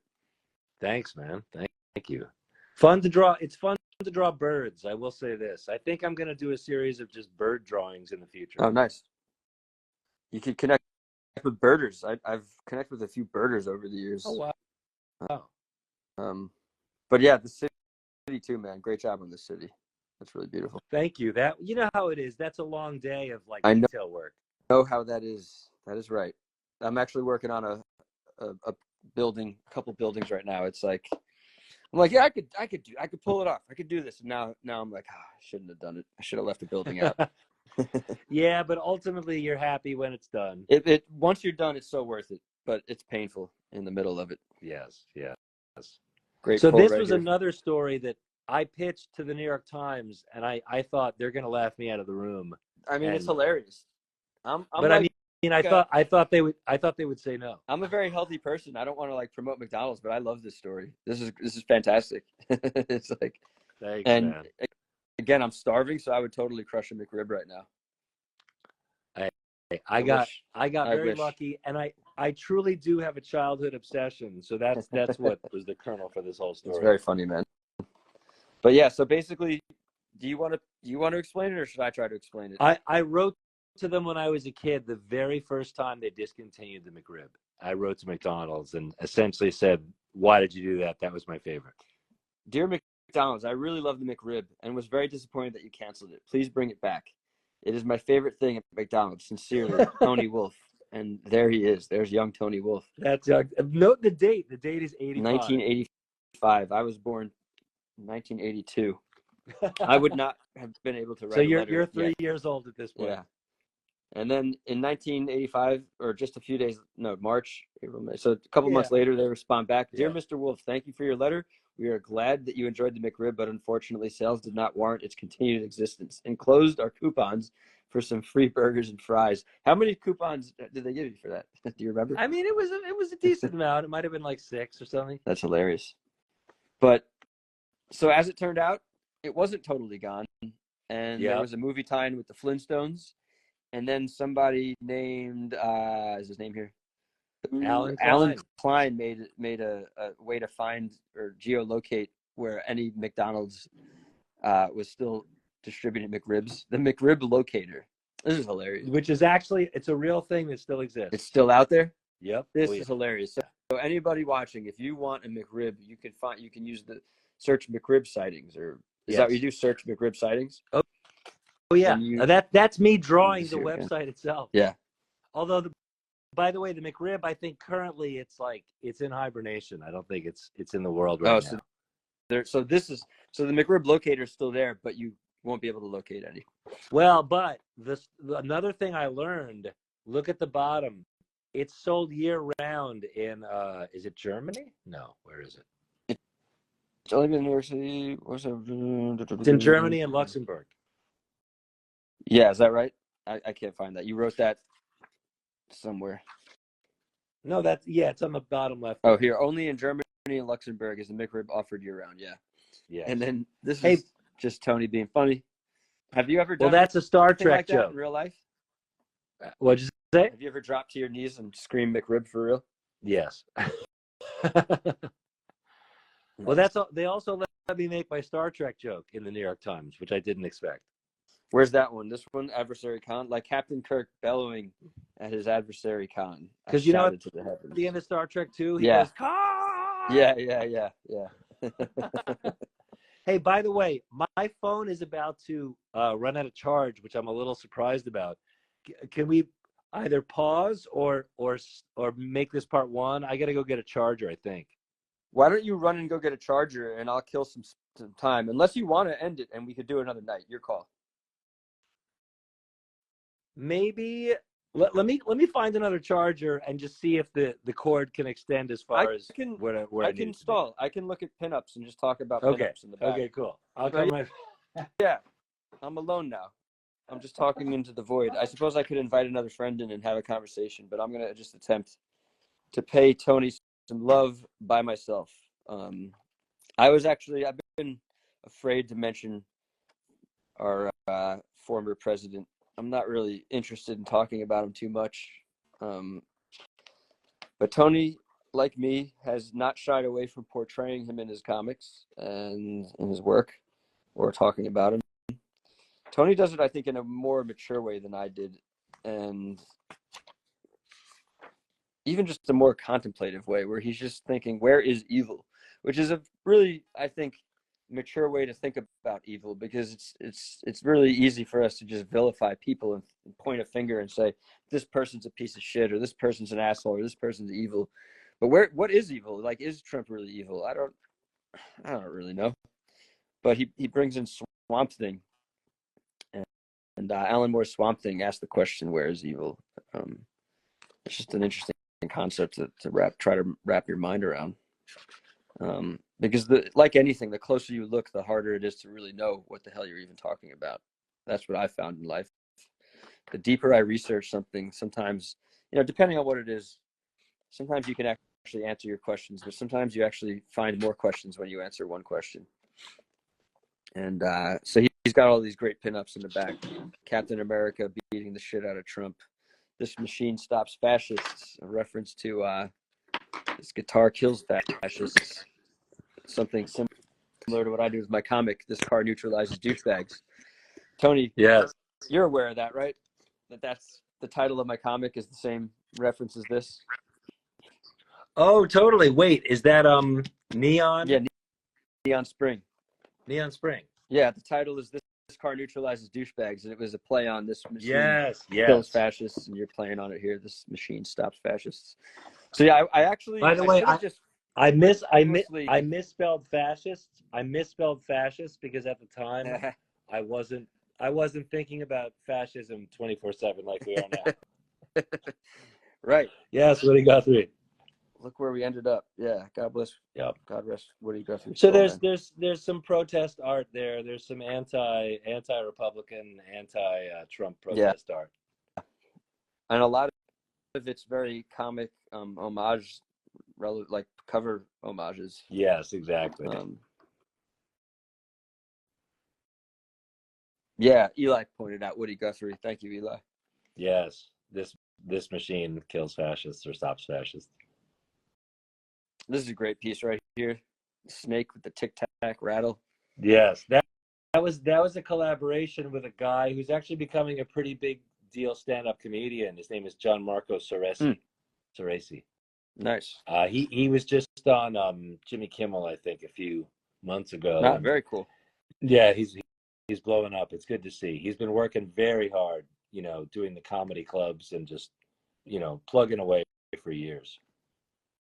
I always comment. I'm probably on record saying it 100 times. I think comedians have sort of the hardest barrier to entry. Oh, Like, absolutely. I think making comics, it's an argument that maybe that I'm not interested in winning. Maybe making comics is technically more difficult than being a comedian once you make it, once you're able to be funny and do it. But the barrier to entry is just brutal, to actually get up on stage and be humiliated and like laughed at or not laughed at. They're both terrible when you're starting out. Oh yeah. It's like, but yeah, so I'm going to go back rather than continue flipping through this. We're going to return to where we dropped off. Well, so we did the McRib story essentially. We ended on McRibs. Well, we didn't finish the last page, which I love. You're in an airport with your wife, and I think at the time she's still your girlfriend, and you're just getting some wine in the airport, which, as overpriced as food and beer and wine are in airports, I really love getting a beer in an airport. I really love it, and the fact that you ran across to the McDonald's, found a McRib, brought it back in, got approval from the wine store, and ate a McRib while drinking wine is hilarious. Yeah. I love it. And I don't know if this is what you're trying to show here, but is she kind of like does she have her hand up like, oh, Tony? Is that not really? She's embarrassed. She's like, I'm not with it. Yeah. All right. It reads. It reads. There's a little bit of embarrassment here. Yeah. Yeah. So eating a McRib at like an upscale wine bar at an airport. Nice, man. I love it. That's such a beautiful moment in memory. These comics they're just full of a lot. They go to some interesting places. Everything from historical taking you back in time, movie references. This is just again, I love when you're drawing like other people's art, or you're just drawing a Google screen. Like, that's great, man. Pop culture references abound. And then it was fun to try to draw John Goodman. I'll say that John Goodman as Fred Flintstone was just fun to. Yeah, what a funny iconic thing that was. It's like, yeah, and just a beautiful moment. You're capturing beautiful moments on top of it all, man. So thank you. This is a hilarious drawing. I think you should. And so you should, on your next anniversary, you should post this. That's a good idea. Now, so that's essentially the food comics, because the Greenpoint Pizza guy was the other food comic. Right. Yeah. So I'm about to make a page turn, and you just got your charger, so I guess we're still going, and we're about to turn into something. Let's do a little more. We'll probably need to stop in a chapter or two. Maybe at 10, or you tell me when you want to stop. But basically just prefacing this by saying this is the most serious. I don't know. Is it the most serious? I don't know. It's one of the more personal. I think it is probably. Yeah. So this is it's about mental health. It's about depression. It's anxiety, and so many cartoonists do a story about their depression and their anxiety, and I've read most of them. So I just tried to, like, knowing that it's territory that's covered a lot, I just tried to do my own, hopefully unique spin on it. My own take. Yeah. I think you did a great job with this piece, man. And I don't know, just knowing all the conversations we've had, it's just like, I feel connected to you as a friend, and Thanks, my heart goes out to anybody who's suffering, and for you to do a piece like this that's personal on this level, and I don't know, it's just important. It's hard. I don't think anybody really knows how to talk about anything like this. People talk about how we don't know how to talk about it. I don't know if anyone ever will. Some people might have more experience at it than others, but it's just a really difficult thing. And thank you for sharing all this. And I mean, even this, just pointing out this drawing is just beautiful down here. It communicates a lot on its own. Well, it was all that sequence is all, like, some days by the evening you're like, I'm okay, I can do this, and then you wake up the next morning and you just still feel like crap. I mean, mornings do that to me, whether I'm in a good place or not in life. Right. I tend to not wake up very animated in the mornings. Right. Although comics, when I have time to really make my comic, that's when I'll wake up jazzed. I'll wake up ready to go.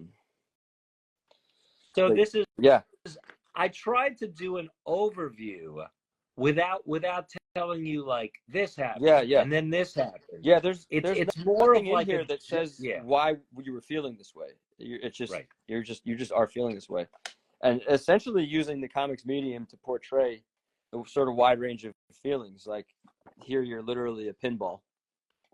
Right. Right.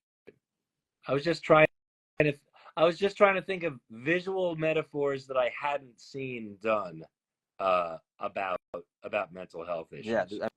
I mean, this is an excellent illustration, drawing.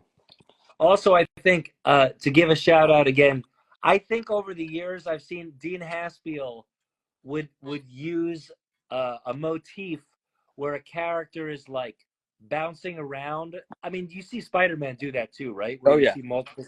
It's all the same guy, yeah, yeah. but you see them in like different poses as they bounce through the air, Oh yeah, kind of a thing. 100%.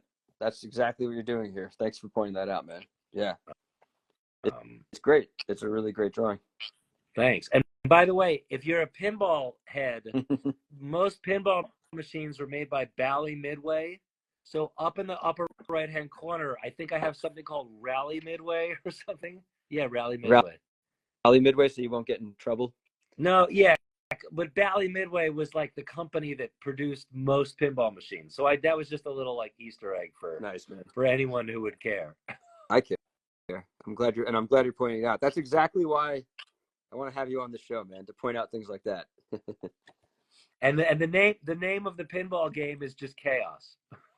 Was that an actual pinball machine, or you're just No, calling it that? that's my mental health metaphor, Joe. Right. And the challenge in Chaos is to stay afloat. Nice. I wanted to say on this page, these are three really amazing variations on imagery, graphics, marks. You're saying this is after Ditko. Yes. What a wonderful panel, man. Just showing. Well, that one came to me like when you feel sort of lost in an alien landscape.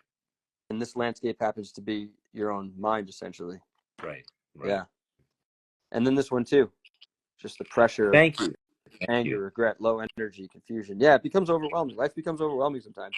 There's some moments where it's just crazy how one moment you can feel like you can do anything, you're on top of the world, and then another moment in life you're just totally crippled and buried and unable to move and function. Yeah. What about this panel? Is there anything you want to comment about this one? No, those first top two panels, they're just kind of like, that one is about the fight or flight. Right. People say, when presented with fear, you fight or flight. Yeah. And the other one was just, I don't know, very designy, like all the words. Yeah. Crushing down on you, kind of a thing. Yeah, this page is very well. I mean, this whole issue is really amazing. Thank you. I think I drew these on like 14 by 17 paper. Nice. To try to give myself like more room. Yeah, I've been working that way. When I drew Neon Spring, I drew it on 18 by 24 paper, believe it or not. Oh my gosh. Yeah. Wow. Artist Ian Bertram told me I should do it, and I listened to him. That's now awesome. I think I'm going to do mostly 11 by 17, if not even smaller sometimes. And then every now and then I'll do a huge page if I really feel like I want that detail or that room to breathe. But I think 11 by 17 is a great size for American comics. I almost 14 by 17 just gives you a little. 11 by 17 feels a little slim to me sometimes, like it's thin. It is slim. Yeah. I mean, it's meant to fit. It's meant to reach the tops and the bottoms of these long pages. Right. But yeah, I mean, that's one thing I love about designing these books is like, just digitally, you don't have to worry about the size. Really doesn't matter anymore. You can do whatever you want, within the pages. It's so easy to resize things. But yeah, so continuing on this, you've got this one really hits hard, man, because it's like I do know you, and it hurts me to imagine you in this scenario, man. It's just so rough. And thank you, and thank you, Lofty Pigeon Books. Thanks for joining. Yeah, it's just those moments where you're like, I don't really want to kill myself, but if I did, I guess I would do this, but I kind of don't really want to. Yeah. I mean, I know I don't want to, and I have a lot of reasons why. It's not just selfish. It's also thinking about other people and like, yeah, totally. But God, man, it's rough. Life presents you with some rough moments. Yeah. And you come out of it, and you're comparing yourself to Sisyphus, or your life to Sisyphus here, after Titian. Yeah, I just, I was just looking for things, and I found that classical painting, and I thought, all right, I'll draw the classical painting. And then here you're comparing yourself to Daredevil and Frank Miller and Mazzucchelli's Born Again. Yeah, and just that feeling of like we're gonna get through this no matter what, Yeah.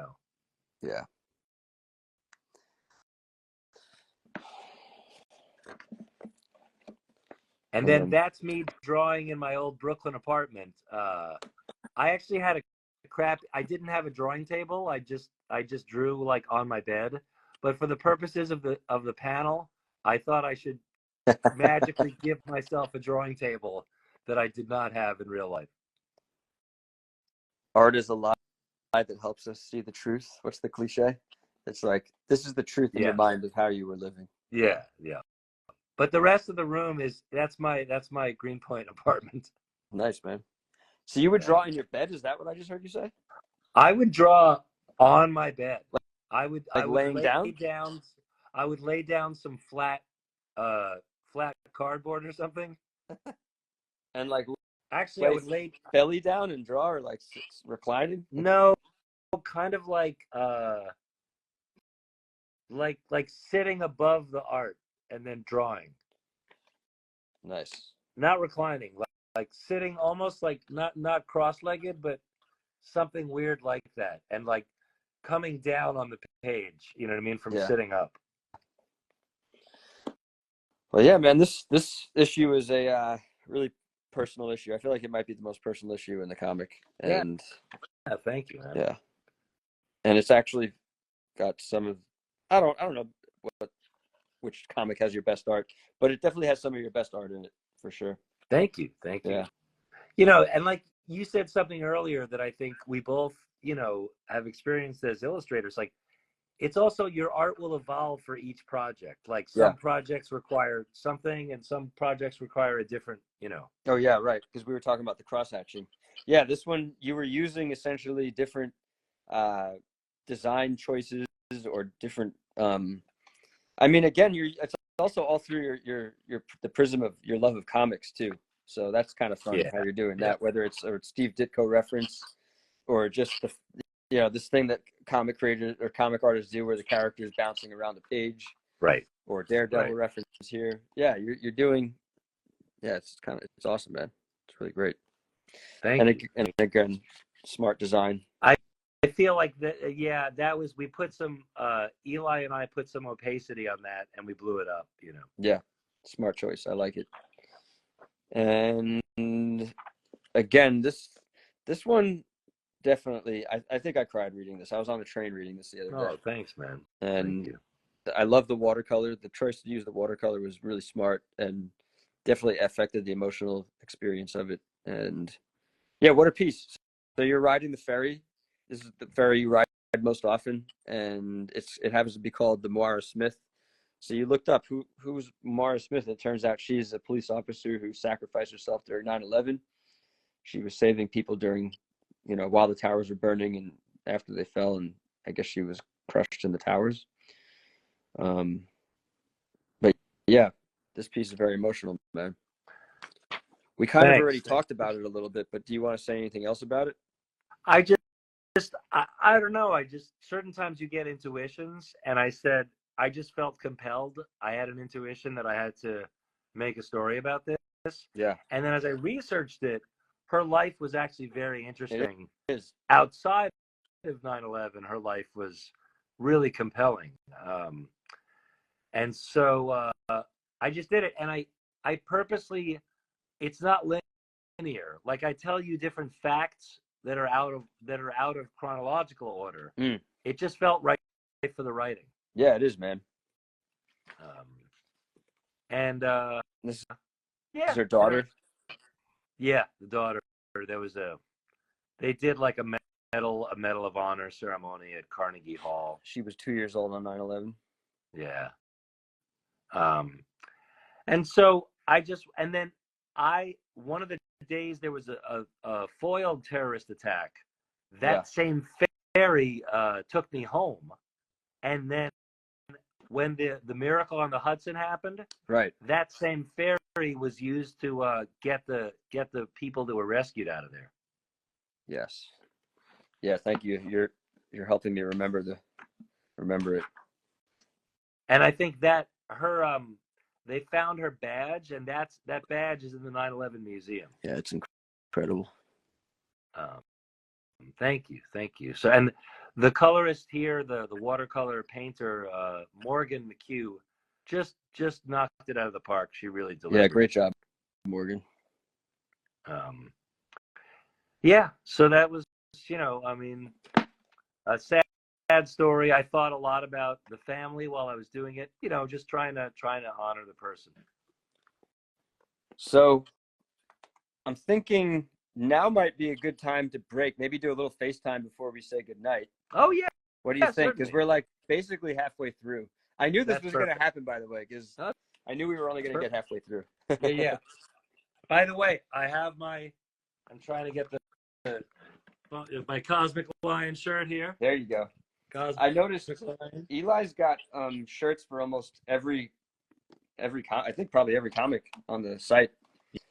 Yes. So, yeah, anybody who's tuning in and loves comics and wants to support some indie creators, I really like. I urge you to check out Cosmic Lion. Go through the website, follow all the creators on Instagram. There's amazing stuff coming out, and there's a wide range of stuff to choose from. And yeah, merch, shirts. Yes, it's cosmiclion.com. Cosmic Lion. Or is it Cosmic Lion Productions? Productions.com. Cosmiclionproductions.com. Yeah. And yeah, man, I knew we weren't going to get through that book tonight. It was like, it wasn't possible. Hey, because I really appreciate it. Even the fact that you even offered to do this at all, it means a lot to me. I appreciate it. Oh, I love doing it. Yeah, and yeah, I'm grateful that you came on and did it, and we'll do it again. And there is an unreleased episode of my old show, Everything in the Kitchen Cinco. That will be coming out soon as well. That'll be straight to YouTube, obviously, but this episode will live on Instagram, nice and live. I'll also put this on YouTube. And everything we're talking about, whether it's Tony's work or CosmicLionProductions.com, those links will be in the description as well. Awesome. So everybody can find it. Now, by the way, you told me that you're working on a pinup today. Can you preview the pinup or no? I actually can't. The guy doesn't want me to. Okay. I wish I could. I love sharing. I'm not about being secretive. Oh, but totally. yeah, the creator doesn't want me to. But I did post one thing. So my most recent post is a little teaser of it.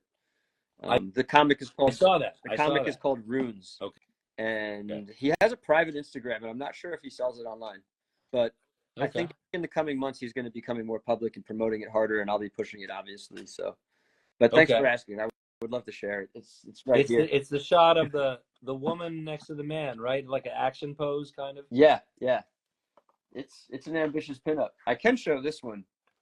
Goofy Fruit, right? Oh, Goofy Fruit. Yes, I love it. This is a fun pinup that's coming out in issue 3. Oh, that's amazing. I love that. They're just fun, man. Just fruits killing each other. I mean, totally. Talk about violence, not really, being a problem. It's like sometimes I feel very bad when I'm doing violent art. I feel like I do question it. But when you're having one fruit slice another fruit in half, it's not so bad. It's just all fun. Yeah. Someone at my office job 3 or 4 years ago has one of the Goofy Fruit pieces of art like on her wall. Like original art or like no, not the original. Like she bought a print or something. Cool. I thought. Yeah. Oh my gosh, I know that guy. Michael Grossman, he's the co-creator, writer of it. He would be out on Wyckoff Avenue in Bushwick for more than a year. He would just be out there most nights of the week vending.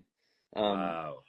Yeah. I think that's probably where she got it. Him and I kind of came up together vending, and we did a lot of vending. I feel like I have a lot of vending experience, but I look at him and I'm like, the hours he put in vending are trump mine by far. Yes. Wild there. Oh my gosh. Thank you, KG man. Yeah, check out Cosmic Lion Productions. Oh yeah. Before we say goodnight, I'm gonna we'll just keep talking. And before we officially close it out, anybody who happens to still be on here, if anybody has a question for Tony, please ask it, and I'll relay the message and I'll shout you out. I can show you while we wait for questions. Yeah.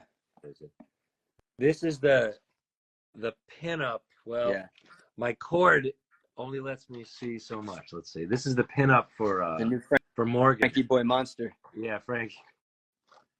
The cord will only let me show so much, but this has been shared. So this is in my stories and Tony's stories.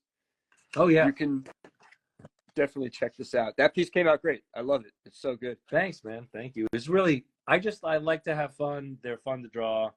I think Morgan's really set up a fun character. It's got like the slugfest that Hellboy has. Yeah. It's just an excuse to have one monster just beating the shit out of another monster. It's so fun, man. Yeah. I love it. Yeah, it's just so cool to see the wide variety of the Cosmic Lion line of stuff. It's incredible. Yeah. Yeah. I'm so excited. I know some of the things that are coming out. I think everything, I don't know if you guys keeping anything secret, but the things I know, I can't wait to see the new things that are coming out. Yes. And, yes. And maybe there will be some new reveals in the near future. You never know. Yeah. I'm sure there will be. I know I just got this one and I haven't even had a chance to read Oh, it yet. yes. I just ordered that. This is really good. I haven't By the way, but it's obviously incredible. Wow, it's thick. It's thicker than I expected. Let me see the thickness. Nice. Yeah. Wow. It looks really nice. Also, the front cover, I realize if you flip it's supposed to evoke a little golden book. Do you remember those childhood books? Yeah, the spine. The spine. Yeah, it's so cool. I love that.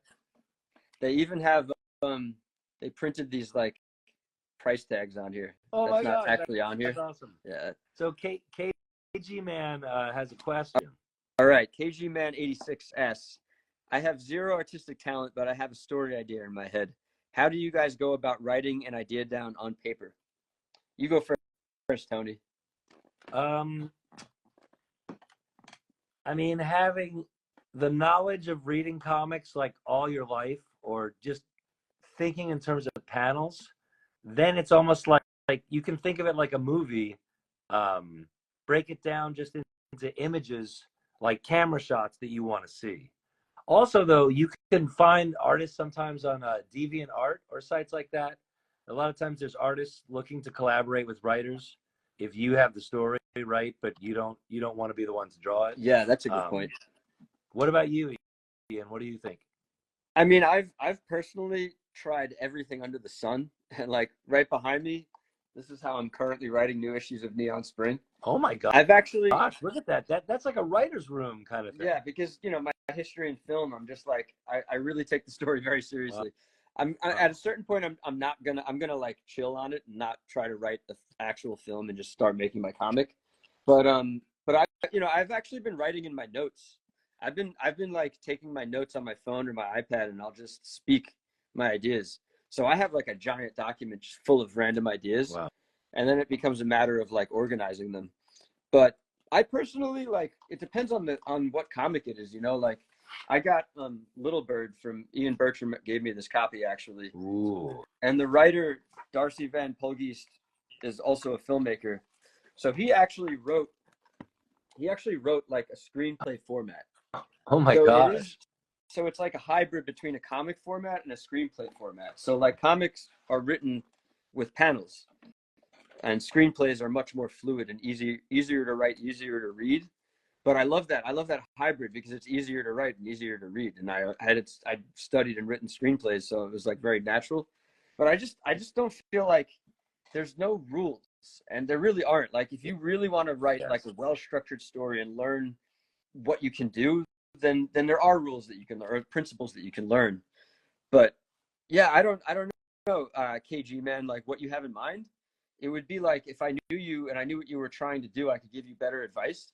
But I think the most important thing is whether it's paper or digital, it doesn't matter. Like get the ideas out and just. I think at the beginning, I prefer to just explode. I don't want to like be writing a perfect thing. I don't want to put the pressure on myself yet to make anything final. I like to keep everything open at first and loose and not worry about that, you know? Right. And also, KG, man, you talk about a story idea. If you're going to look for an artist to illustrate that story, it's a good idea to get nailed down. Is it a short story? How many pages roughly? Yeah. Is this like 100 pages and someone's going to need to spend 5 years Yeah. drawing it? You know, it's in my mind, in my experience, it's good to start out with a short story. Start out with something short, because then whatever illustrator you collaborate with to illustrate your writing can accomplish it, can finish it. Yeah. Yeah. Comics are incredibly challenging. Like even though they're cheap compared to films, which are super expensive and hard to organize, just because it's you or an artist alone, it doesn't make it easy. And actually, a lot of people never finish their projects because it actually once you get 2 pages in, a lot of people discover that they either don't want to do it or they can't do it or they didn't think it through. Whatever it is, it becomes overwhelming. So yeah, short story, definitely good advice, Tony. I think I agree. And I would say if you're writing a story, know that your artist will be spending at least 8 hours a page on it, probably more. Probably more. So it depends on the artist. Just take that into account. Yeah.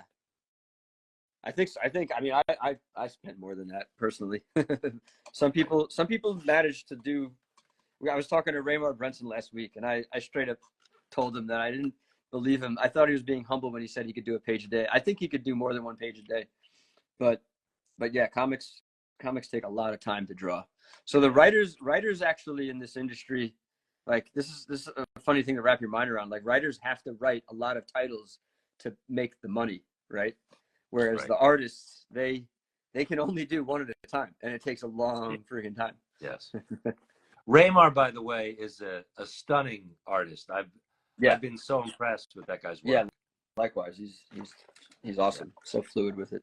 I hope someone else ask one more question before we get going.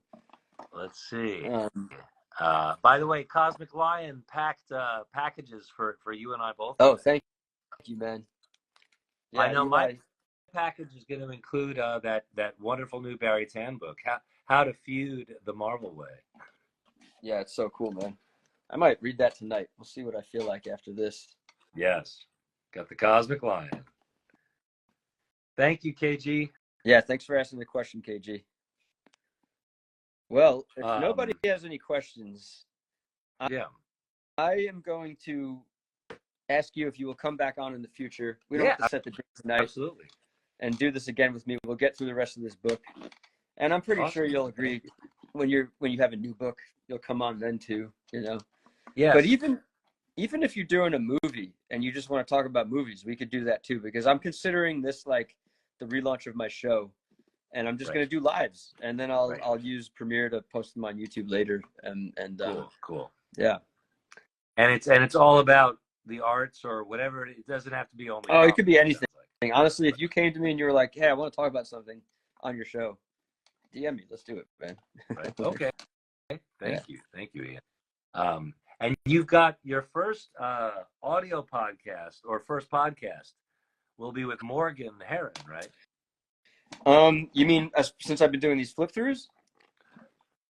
No, I thought the old audio thing from that you were going to load. No, so I'm just considering everything the show, right? Everything in the kitchen sink. Oh, okay. So the old ones, you know, I just picked up where I left off. So I think episode 34 was Kevin Delgado, Solstice Art. Oh, nice. And then nice. Okay. 35 will be Kevin.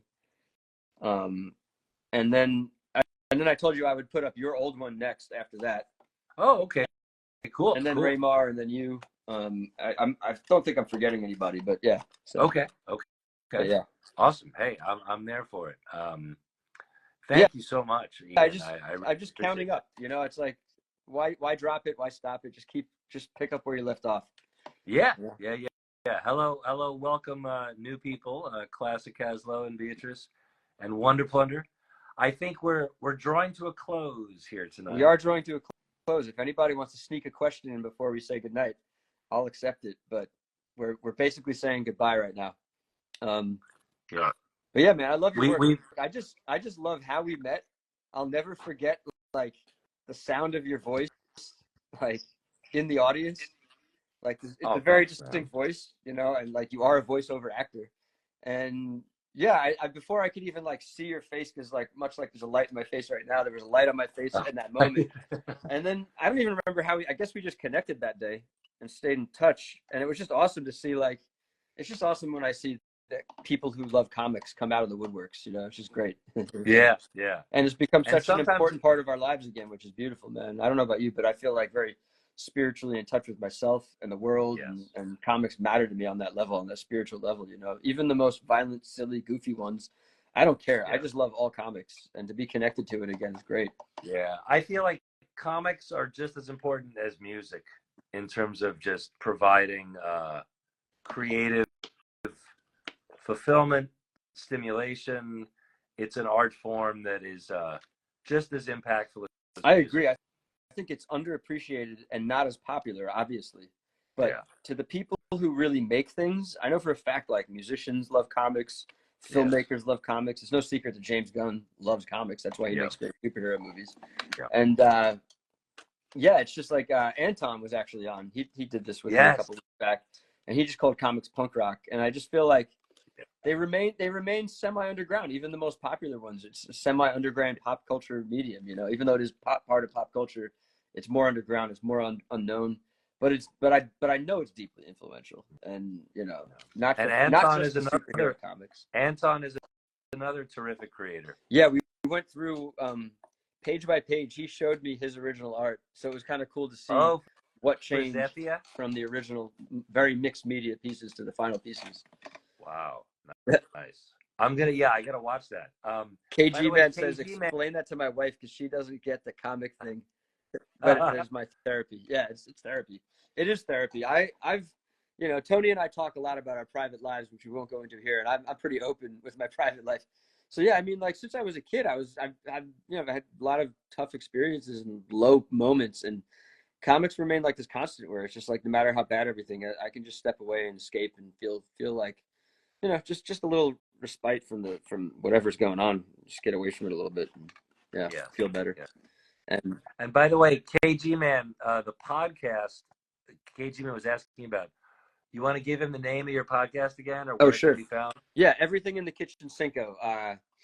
So this will be on YouTube, but for now it's just going to be on Instagram. And depending on where you're watching it, you should be able to find the links. Like I'll be tagging. That'll be a collaborator on the post, so you'll be able to follow that Instagram account. You can follow that YouTube channel, and yeah, I try to make it as easy to find anything that's discussed on these shows as I possibly can.